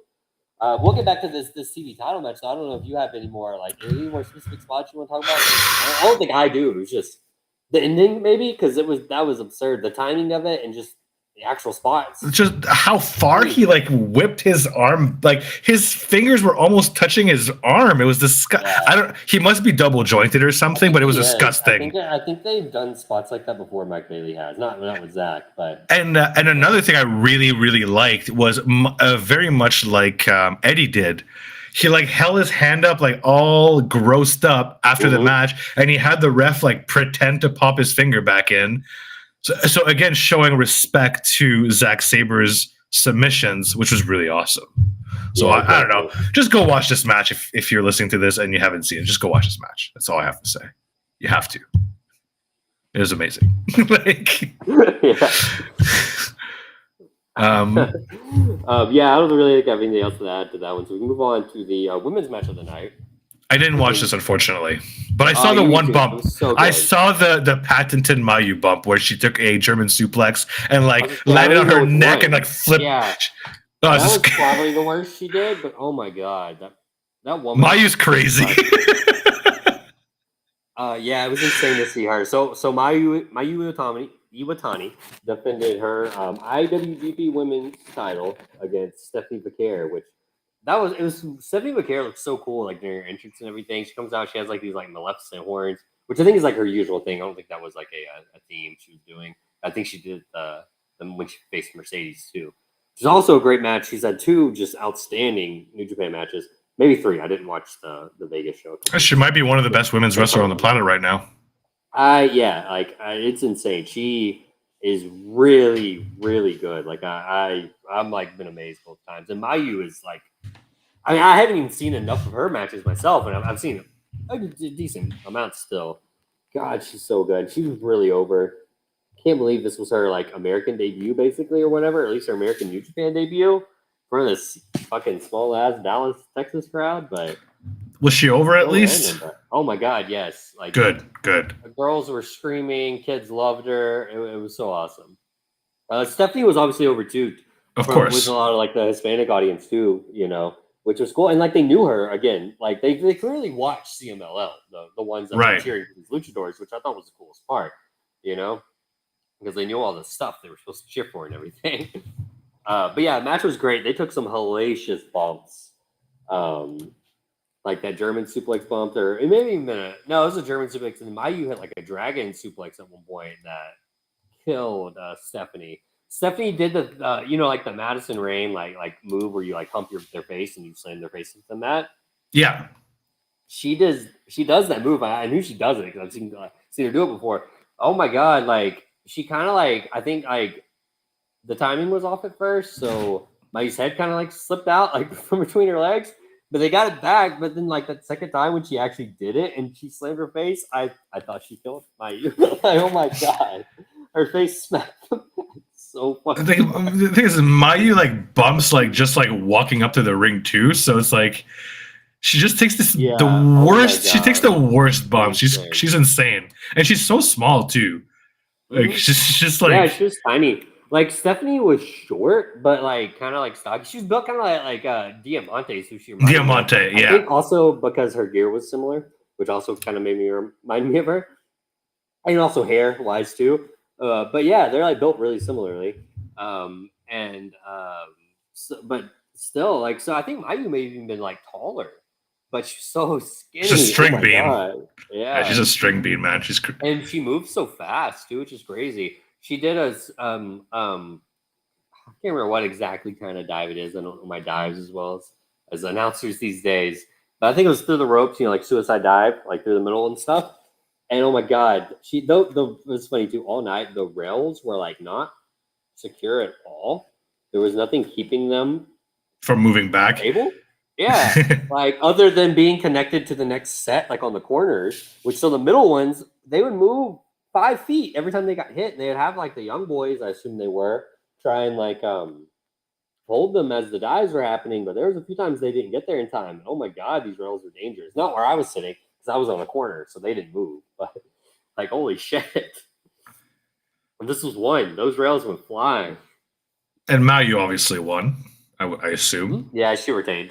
I mean, like honestly, with the belt, I wouldn't have been too surprised with the title change. Just as a shock, it would have been a shock, yeah. But when belts are like kind of meaningless or not booked properly, you do at least have the benefit that you can hotshot a title change for a quick pop at any time, pretty much. And they did it with Willow. Yeah, they did it with, yeah, it wasn't for an accident, but still. but you could do it because the belt is not like it's not a world title, right? Yes. Well, it is, but like, well, actually, technically, it's not. I don't know. We'll have another little tangent too, just because I was just bored. I noticed it recently. So, the PWI, they like have a recognized list of what they consider world titles. Okay. Highly disputed. I don't have much of an issue with it, other than some minor complaints. But I found it funny. The World of Stardom title has been recognized for the last couple of years. Apparently, like 2021 or 2022, they recognized a lot of international ones. They have some that they definitely should have been already, and some like that I wouldn't have expected, like the World Stardom title. What were you going to say? Which one's the World of Stardom? Is that the red belt? The main one, not the IWGP one, but the red one. The red belt. Okay, yeah. Right now. Yeah. But what's odd, and I have no issue with the World of Stardom title being recognized. I believe it's the only women's one. If you're going to recognize that, though, why wouldn't you recognize like WWE's? And I mean, you can argue for AEW's more, but that one too. But like WWE's women's titles are very much world titles to me. Do they not consider those world titles? PWI does not. The only women's world title is the World of Stardom. It's like they only want to do the main title of these companies, and they considered Stardom a big enough company, I think is the logic. But they don't, and they only recognize the main men's title in WWE. I don't even know if NXT is included. I don't think see, that's weird. See, that's weird to me too. I have no issue not including NXT. See, I'm the same way. I don't care. Include the NXT world title. I don't give a shit. Yeah, I personally don't care either way. I don't have an issue if they don't. I just find it very odd they don't include any other women's besides World of Stardom. Do they include the Impact one at least? Stardom at all? No other women's titles at all. Man, they have the Impact World title, yes. But not the knockouts. Only Stardom. See, that's bizarre because I would absolutely consider the knockout style bigger than even the WWE Women's Championship as far as like prestige, just because of who held it. That's crazy. Yeah. But it's like the ones you would expect. They have the NWA World Title, which I actually think they were not recognizing as a world title anymore until just a couple of years ago. That's when that title itself has went in and out a few times, which is kind of funny. But they have like the NWA one. They still recognize like older ones, obviously. Like they have listed like AWA, WCW, all that stuff. So the WWE. The both that Roman has, because they're still technically recognized as separate right now, even though there's one title belt. But I think WWE is only doing that because he won the Universal first. So they can't retire that one because that has his record. They can't retire the WWE one because that has the 70-year history. So they're kind of just fucked right now. But they didn't want him to have two belts either. So I think that's why there's still just two lineage. Yeah, three belts technically he's holding, right? Yeah, well, one I think was combined, so that's okay. But no, they just made a new belt and then they stopped carrying the other two, so it's not three anymore. I thought they titles recognized into one belt. I thought they still carried all three championship lineages. They did for a little bit. Okay.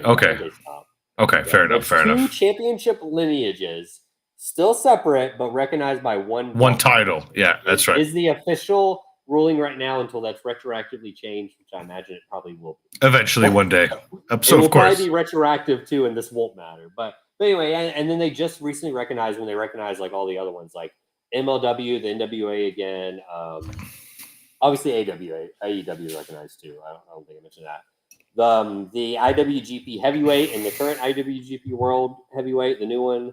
I said MLW, right? Impact, Noah's belt, the Triple Crown for All Japan. Noah's the GHC.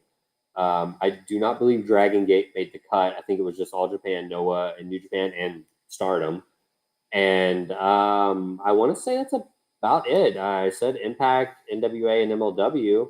Oh, and they recognized the IWTV Independent World Title, which has had like a good lineage of independent wrestlers. Some like what I wouldn't recognize as a world title, but I respect it.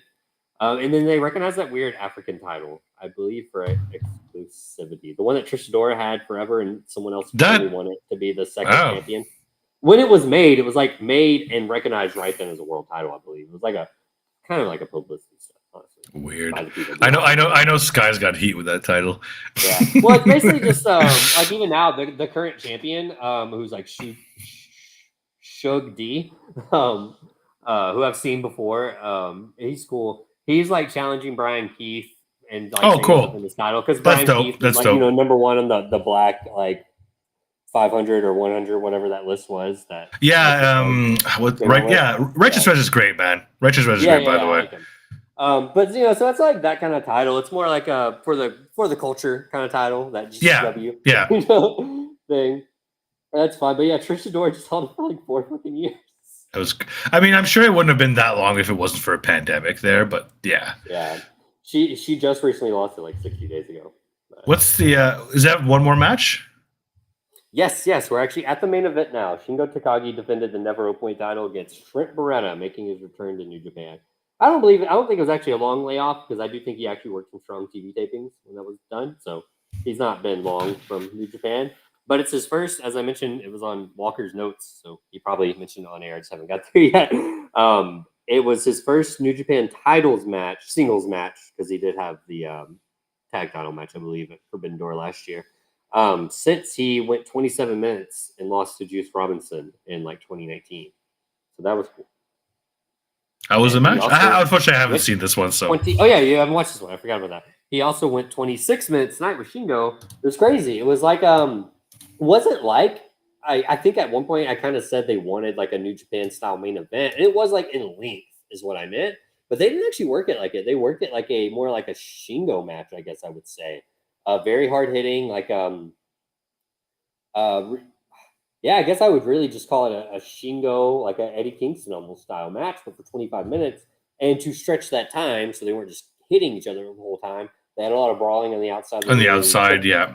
Trent bladed. They had a table spot. That kind of stuff. A lot of fuckery, but no. Though there was a ref bump that was really weird. That was kind of my only complaint with the match because it was very weird. It was like Trent was being very out of character, heelish, and like frustrated, and just like pushed the ref because the ref didn't want to use the table. And I'm like, oh shit, is he about to get DQ'd? But the ref just stayed down for a little bit to use the table, and then he got back up and they did the finish. So, well, I hope that that translate over to AEW, because I really do feel like it is. They're kind of he needs a heel turn. Shit with like Orange and the Best Friends. It feels like Orange has been really out of character lately, and he's been heelish too.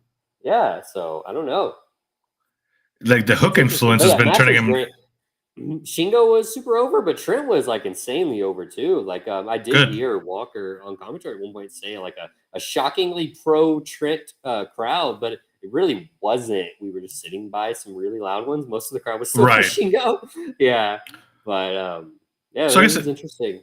More of like almost like an Americanized Puro match, I guess, because it has like the like blading and the brawling and stuff like that. That's what I would say. And then especially towards the end, they did a lot of the like New Japan finisher counters, and then which I guess is more of an American thing, the actual finisher kickouts too. Kickouts, yes. Finally hit his main one. Yeah, because they don't actually do that a lot in Japan. They did a counter stuff. They did the Okada special, I have to call it.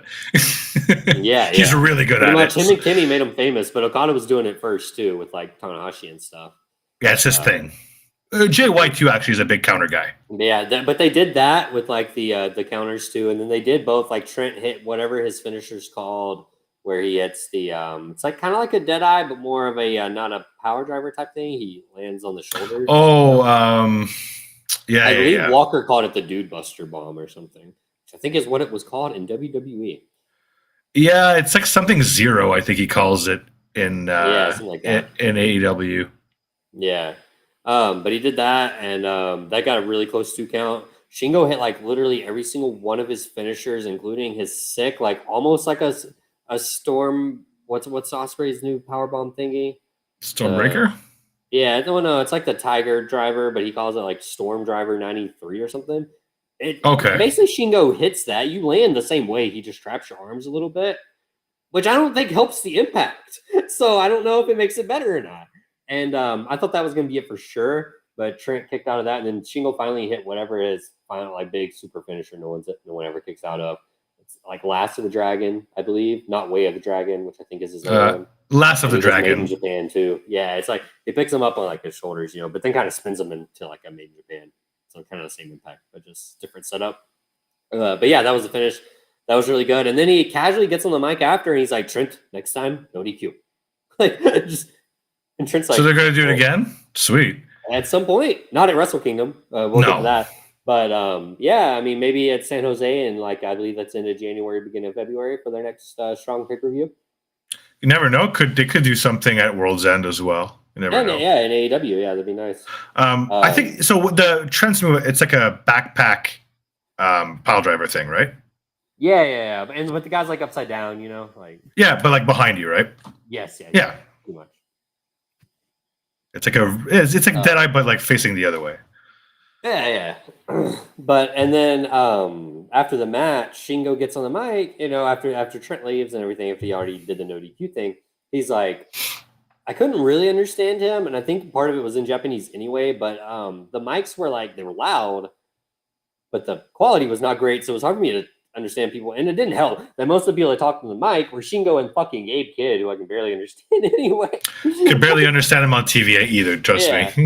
But so Shingo gets on the mic, but he basically is just like, after every time I beat someone, I ask who's next, blah blah blah. And I saw someone joke like on the site a couple of days ago, like thinking it would be Goldberg should come out. Oh my god! Can you imagine? And but yeah. So he's like, who's next? And then like no one comes out. I'm like, was that the promo? He's just like saying like, all challengers and blah blah blah, and we'll find out later. They didn't have anyone for Dallas. I'm like, whatever. It's not the biggest show. I kind of get it. They didn't want to have a surprise, or they couldn't. Whatever. I wasn't mad about it. Basically, is what I'm saying. And then the lights go out though, so I'm like, oh shit, they got something. And I see fucking GOD's letters on the screen, and Tama Tonga just came out. The crowd's going nuts. Like, and you're like, you nah. Came out, bro. Like, I mean, I don't hate it. It's for like a very low card title, right? It's for the never openweight title, which Shingo just beat him for 2 weeks ago in Vegas. So it's a rematch. Really good main event in Vegas too. That was the main event in Vegas. Apparently, it was really good. I didn't watch it, but I've heard nothing but praise for it. So I don't mind them. And basically, Tama said the same. We did it in Vegas, America. Let's run it back in Japan at Wrestle Kingdom. So yeah, I have no issue with that. But, so that brings us to a question then. Is that going to be Tama's last match in New Japan? People have been getting my hopes up for that for way too long. I don't even care anymore.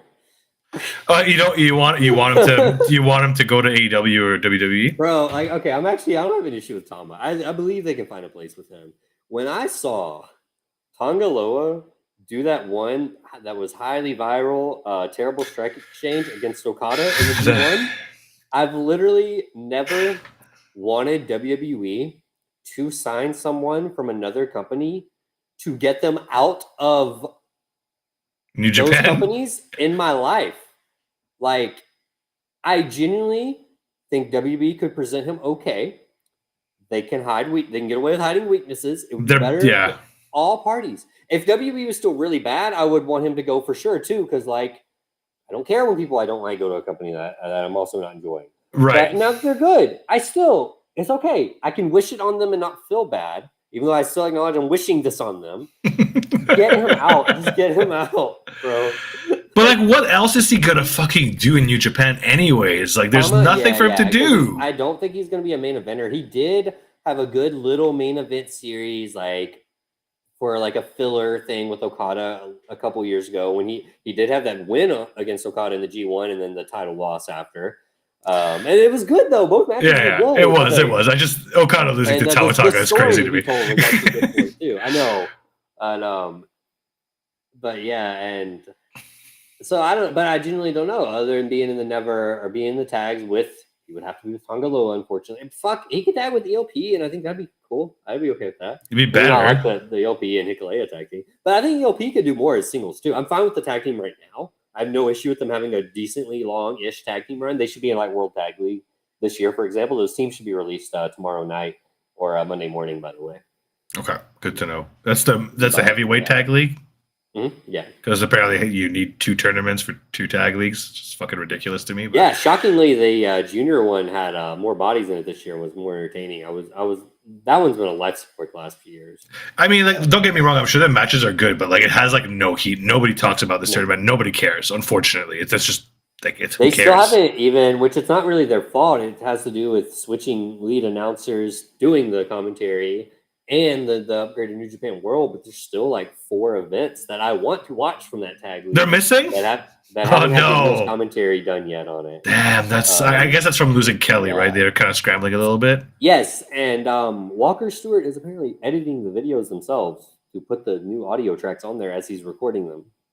So there's skeleton crew. And traveling to do English commentary at other shows. And he was in Japan live for the Power Struggle shows that he did call live. Well, no wonder they hired this guy. Sounds like he's willing to do a shitload of work. He's only like 23, 24. You know, he's got that young mind. Yeah, Mindset still. he hasn't been broken by society I'm in the telling world you, yet. he's a big dude, though. I can't imagine flying on planes often is comfortable for him. Yeah, man. Well, either way, it sounded like it was a really fun show and that you had a really good time. Yeah, I can't. We actually spent the whole time talking about it, but it's probably one of the best live experiences I've had. Just because like sitting next to the announcers was so cool. I mean, the show was great. It's a cool experience. Yeah, it was awesome. I didn't have any like wrestler interaction really from like where I was sitting because I was kind of blocked by like the stupid young boy that was assigned to my corner because rails. I assume that's what it was at least. I assume they're the American Dojo trainees. I didn't recognize any of them. I saw 3 of them. I assume there's a 4th I couldn't really see on the like exact opposite side. Right. But it definitely looked young. Like, definitely not anyone I think would be on TV anytime soon. So I'm thinking before we head off, we'll do a couple things. We'll run back what they've announced for Wrestle Kingdom so far, because we didn't really talk about last week, but we could still kind of talk about the Finley stuff real quick. We'll glance through it, and maybe we'll go around the room. So just the two of us will name maybe one other match, not New Japan, segment doesn't matter. It doesn't have to be a match that you liked from another company this week. But we'll start with that. We'll start with Wrestle Kingdom. They did add this really weird 3-way that is getting a lot of discussion, and I have mixed feelings about it. I both hate it and kind of like it. I get it for sure. I get the logic at the very least. But we've got Mox and an Osprey are going to fight 1-on-1 for the UK title, whatever you want to call it, which will be a new title. But now it's good. But now it's going to be a new title because dipshit David Finley showed up and took a comically large hammer to destroy both belts, which actually was kind of an okay moment. I thought at first I was like, "Oh no, this is good." Damage to the belt. If with that large sledgehammer or whatever the fuck that was, if he did all that and then it didn't really do damage to the belts, that would have been the funniest. See, that's what I was afraid of. Is at first I'm like, oh no, this is going to be goofy as hell. I didn't think it was going to. It looked rubber. I mean, for one. And then it actually broke the plates off, especially the UK one got messed up. It broke the plate off that UK one, and then it really dented the other one. Like that thing was caved in. Yeah, so that was really cool. Listen. Not sure how I feel. This feels almost a little bit like when they added Charlotte to Becky Ronda. But given the contract situations and given that like they need to give David Finley some sort of heat, man, because he's not getting fucking any. This got him heat though. And I feel like it's purely political because they know they're not going to be able to use Osprey probably much more after, even if he does still come back for like the one-offs, you know, if he's with AEW or something, just like Moxley, you know, is on. He has to drop the belt. Yeah. And, you know, Finley is their guy to an extent, not their world title guy. Obviously, that seems, as much as Gato likes him, you can tell he doesn't like him that much, rightfully, yet, but at least, So I definitely actually think Finley's going to win. I think he's going to stack them both. Fuckery. I do think the match will be good, though. I think it'll actually, I don't think the 3-way part necessarily hurts it. No, I've seen Osprey Moxley have a singles match before. It was really good. I wouldn't mind it being run back, but I don't mind a 3-way just for some variety. You're gonna have a ton of these, like, you know, big singles matches on Wrestle Kingdom, so I'm okay with it. So the only part I get why people are like, but I mean, it's and because people are very down on Finley, and I get it. Like, I'm one of those people. I'm not huge on him either. One thing I will say though, like the thing that sucks is that Mox is the only guy that Osprey couldn't beat, if I remember correctly. They had a fucky finish too, with like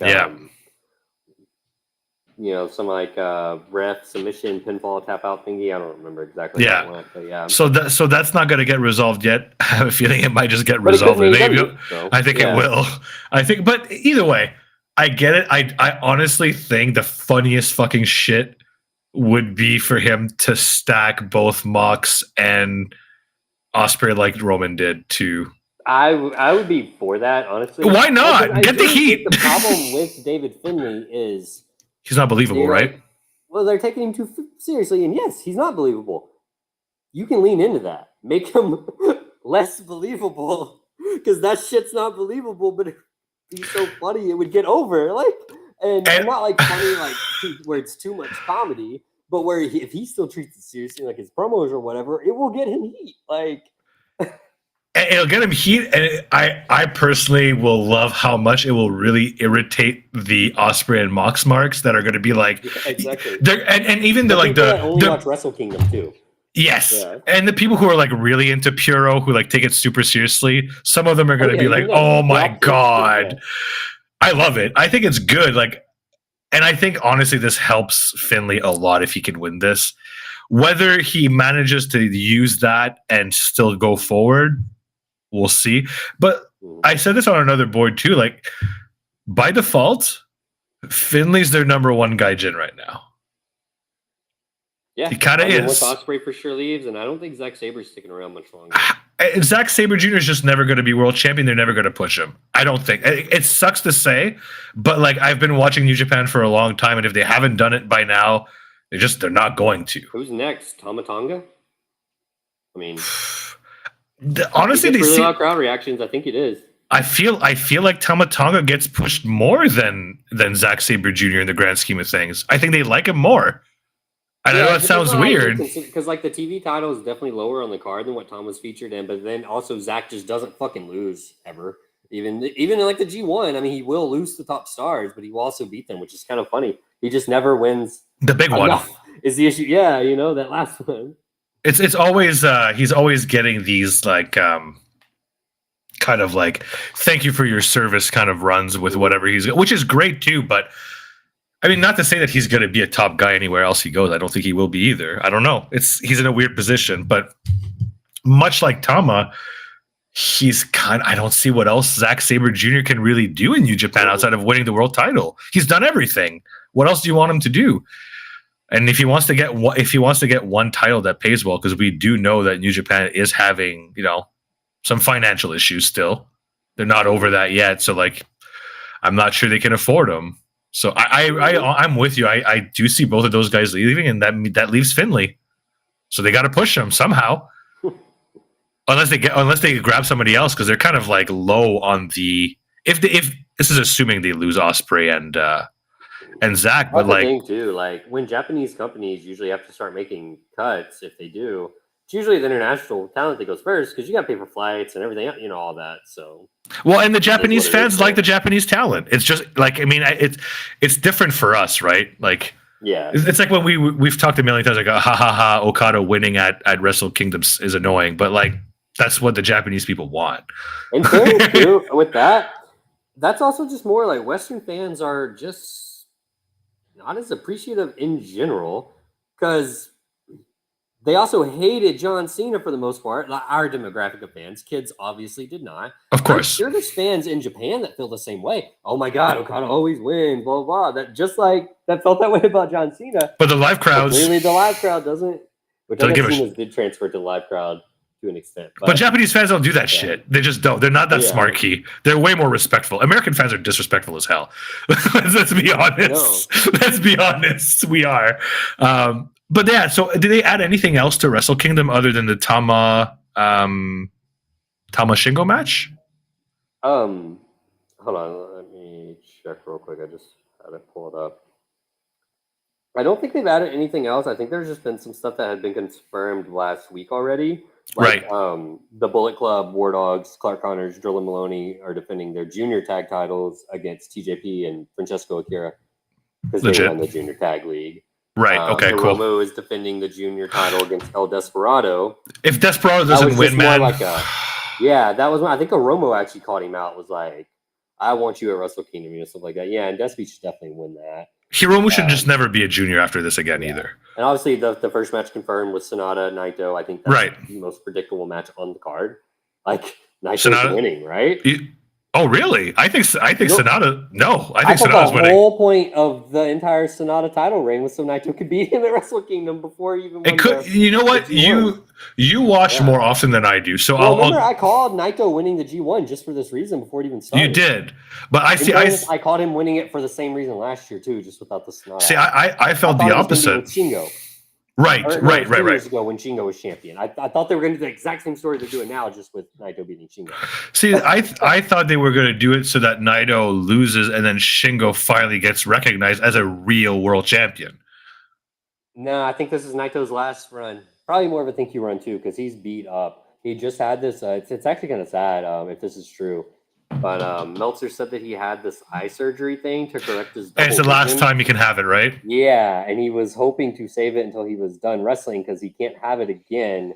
So once the double vision's back, it's just back for good. I'm like, I hope he's getting a title run if he's doing that now. Like, I mean, he better. I just, man. Yeah.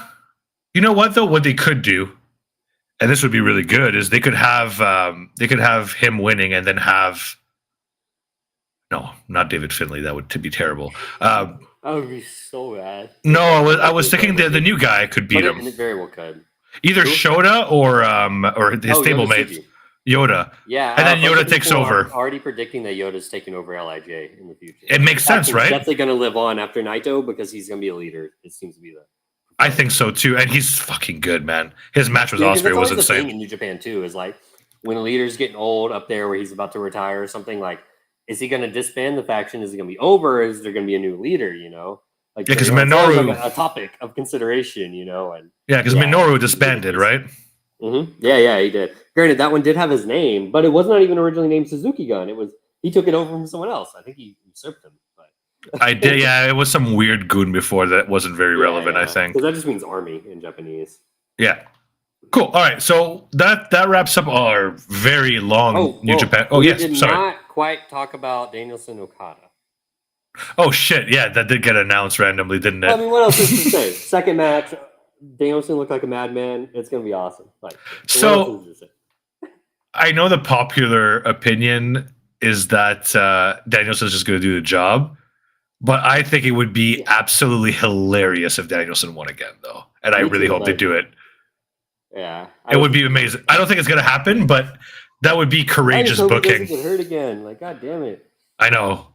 He's the worst. I'm not really worried about it is because all of these injuries seem to be such freak deals. Not like they're nothing to do with him being brittle. You get unlucky sometimes, you know. And I'm always like on wrestling fans about that. Like, no, so and so is not injury prone. No, so and so is not like whatever, not injury prone, but you know, like where you cause injuries. Like, no, like. This is bad luck, Watch man. The specific situations. That was a freak accident. Even Punk, man. I know where that's not the case.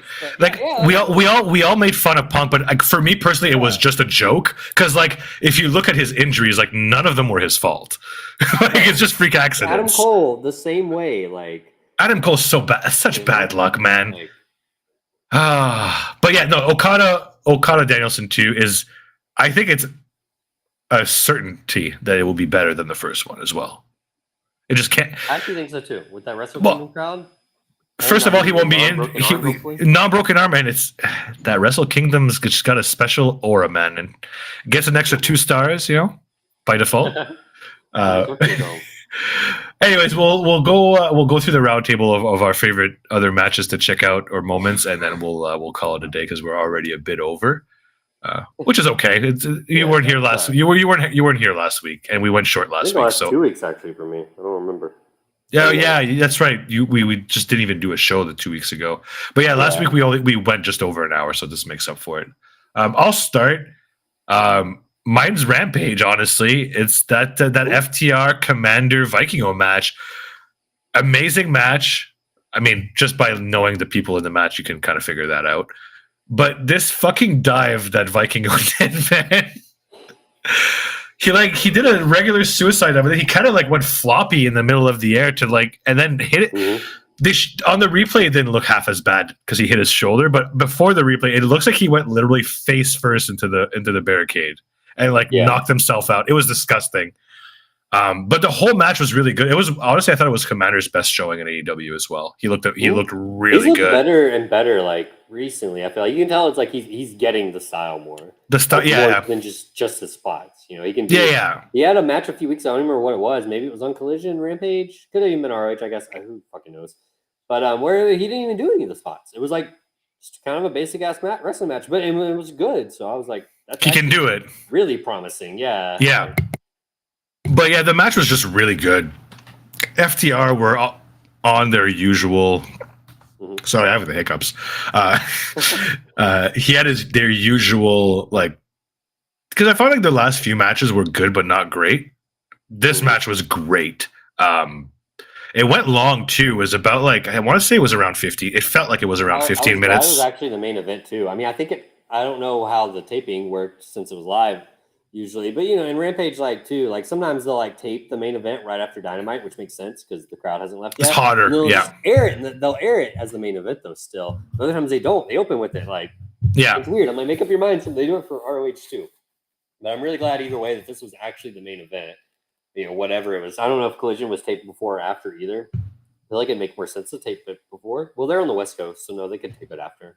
Oh, one thing I didn't even notice and didn't even think about till just now. They totally did not show Danhausen, and he was supposed to be there.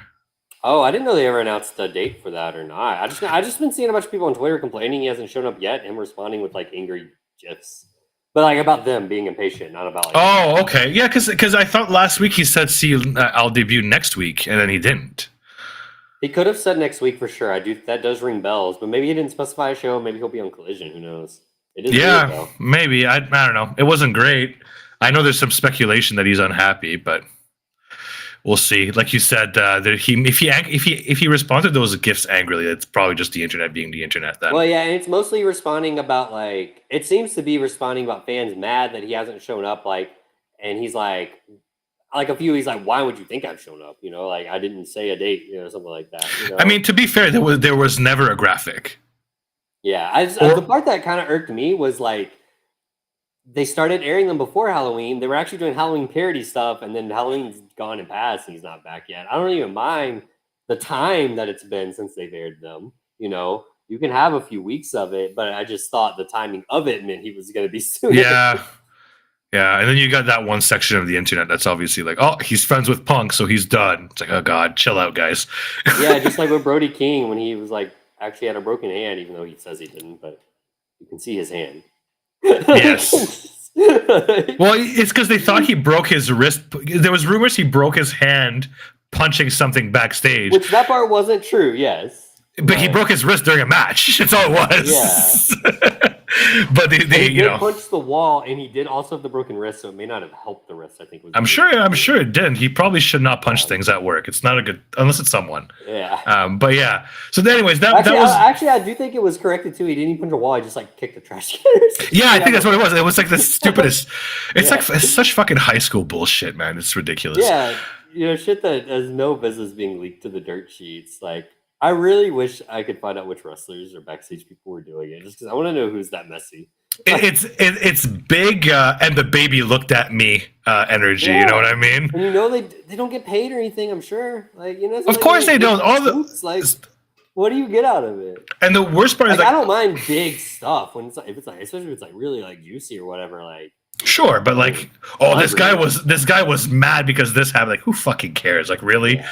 Like I would if my friend got my favorite are when it's like obviously from a jobber like point of view where it's like.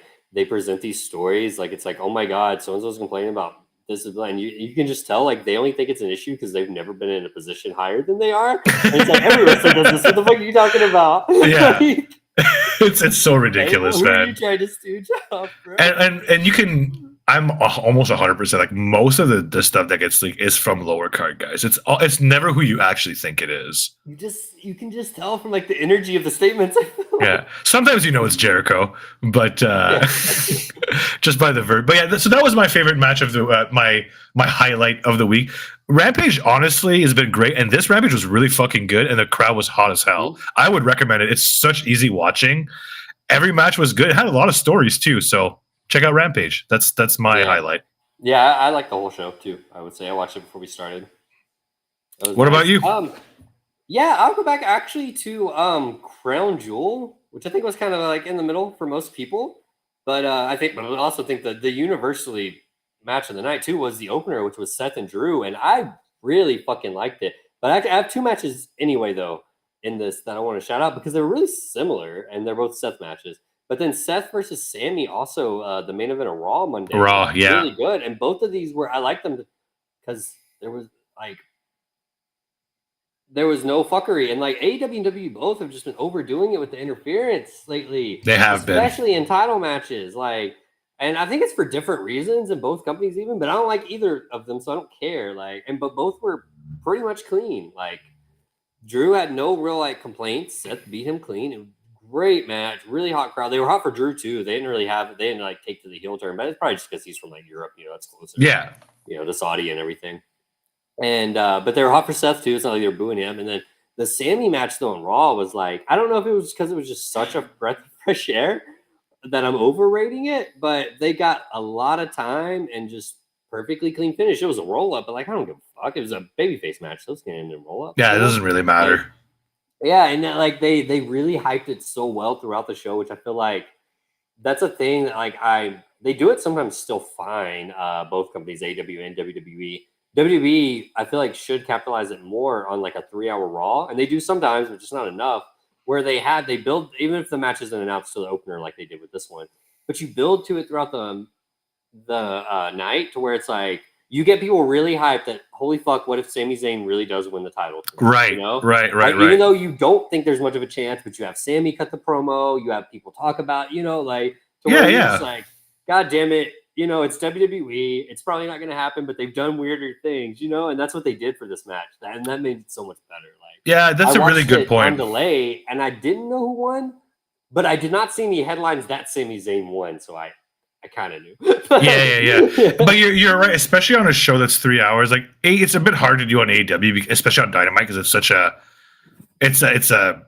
like very hyper active show where like so much shit, they throw a lot of shit at you really fast. WWE has like perfected the formula sometimes too, where it'll be like really like middle card people getting title shots for like the first time in a while. Like they've done it. Jeff Hardy, when he had his big title match on Raw against like Undertaker in that ladder match like 2002, that's super famous. That was they did it kind of like that. They did it with like Ric Flair of all people. Right, and like against HBK, his hometown against Triple H. Okay, where they were in Evolution together, but they kind of did like a one-night angle where he basically turned babyface for like one night because Triple H kind of like disrespected him a little, and he was like, "No, I can beat you. Give me the match or whatever." And they had a Ric Flair versus Triple H Raw main event for the World Heavyweight title, pushing it as maybe Ric Flair can get 17, and you never know. Worked it like he was going to. It's insane. It's actually one of my favorite like Ric Flair matches ever, especially for a modern one. It's so good. Like it's basically just one night they told him to like go back and be 80s Flair, and he did. That's awesome. Yeah, they're good at that. That's what the Sami Zayn match was, though. It was really cool, and then obviously he lost. Which in both examples I brought up, the guys lost too. Yeah, but they're very famous matches for a reason. How much longer do you think this Seth run has?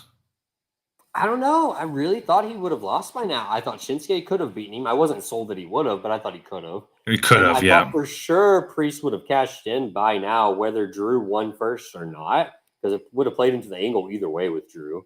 But yeah, I'm shocked they didn't have Priest cashed in. So it's weird with Priest. I feel like, I don't know. I don't watch enough of the TV, but I guess he's still like as over not cashing in, because I think very much no, he still gets really good reactions, and I think they could also turn him at any point. He get huge babyface reactions still. I get that feeling as well. I'm not worried about it. The booking's been weird and clearly drawn out for like probably not a good reason, but just because they know they need to draw it out. And so it's not the most creative, but I don't think it's hurting necessarily, thankfully. Fair enough. Like, despite the booking, I would say, because it has been very, like, uninspired with it some of the weeks. Well, I mean, yeah, it's been saved by good matches, I would say. Repetitive, but still good matches. Like, very good matches, honestly. The tag team matches that have gotten memed lately, especially. Yeah, they're getting... JD's getting into that kind of bloodline, like, kind of staleness. Worse almost because it's weekly. Like, Bloodline never had a weekly kind of thing because Roman wouldn't show up at least. So, like, you would always have it's not a Roman week, so you kind of expect it. Where Judgment Day, it's like there's no Roman weeks. It's all and it's 2 to 3 times a week on top of that. There's some Rhea weeks like where she interacts with them more. She's not focused on her stuff. I guess that counts. Like, I overall still say I'd enjoy it, but yeah, it's just getting there. And with the Rumble coming up, I'm not as... They just got to get through, like, December and November, and I'm like... The slow parts, yeah. Yeah, it's really plotting now, though. Like, December might be rough. But it's always like this with this company, though. This is always a time where they get late. When they would at least have the TLC gimmick in December, because, like, Yeah, as much as people can be down on like the spamming of ladder matches, shit, they're always entertaining at least. Yeah. And if you're gonna have a nothing pay-per-view to close out your nothing month of storylines, at least put them on a ladder. Yeah, it's probably going to be a bit of a slow December. Like as soon as Survivor's done, it's going to be a Survivor Series lull. is hot at least. I think with the word that I will shout out too. That at the end of Raw. Wait, am I tripping? Wasn't that main event 2 weeks ago on Raw? Am I getting my timeline mixed up? I don't even. Either way, You might. I think you might be, but I don't know. I don't watch remember Raw. what main event in Raw, if not this week. But I know it ended in the show closing like Brawl to set up the War Games, which Adam Pearce just was amazing at. Yeah, I think it was this week. Let me just. I think it was too. I think they just had the brawl with everyone after the match ended, the title match.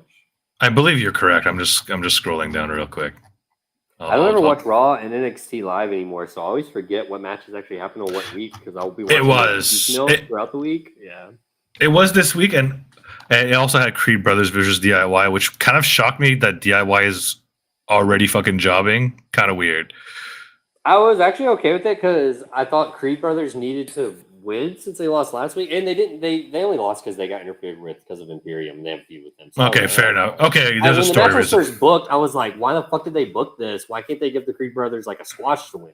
I still think they should do that, but I thought the Creeds were going to lose, and I was really mad. It's good for Creed. I'm like, I see DIY get back together, and they're already losing. Yeah, that visual is not great. Yeah, I was through with that, and they're definitely not like right in the title picture, which is kind of weird. But I think they will be. I'm not too worried. I do think like the crowd isn't just crazy behind them, and Triple H might like be like, I gotta kind of build them up. Well, maybe he didn't expect to, because he fucking reunited them in the main event of Raw.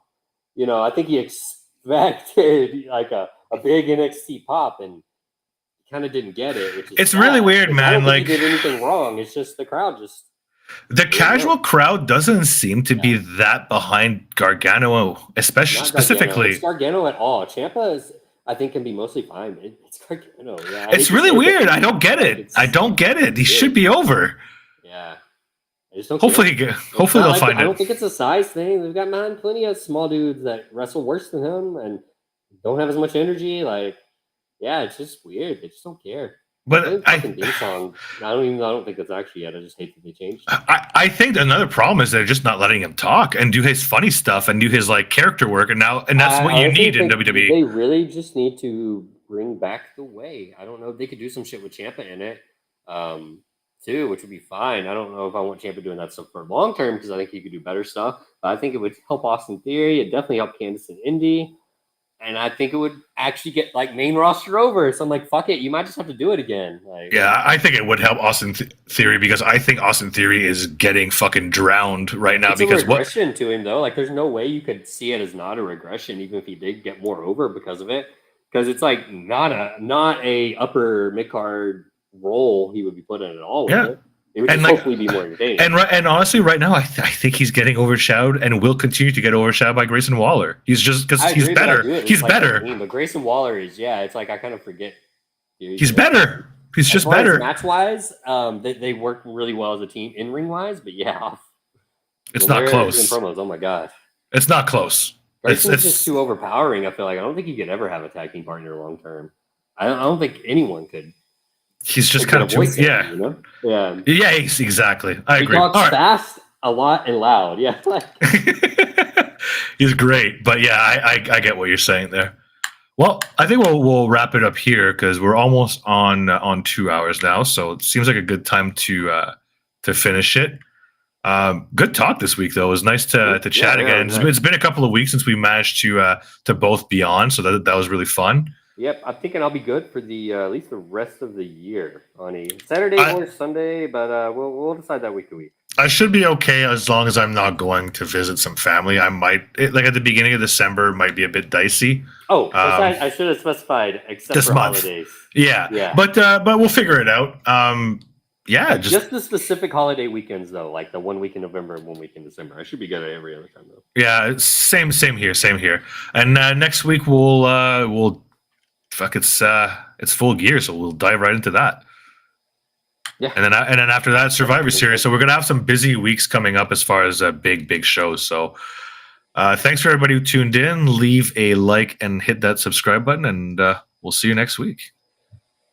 All right, cheers. Deuces.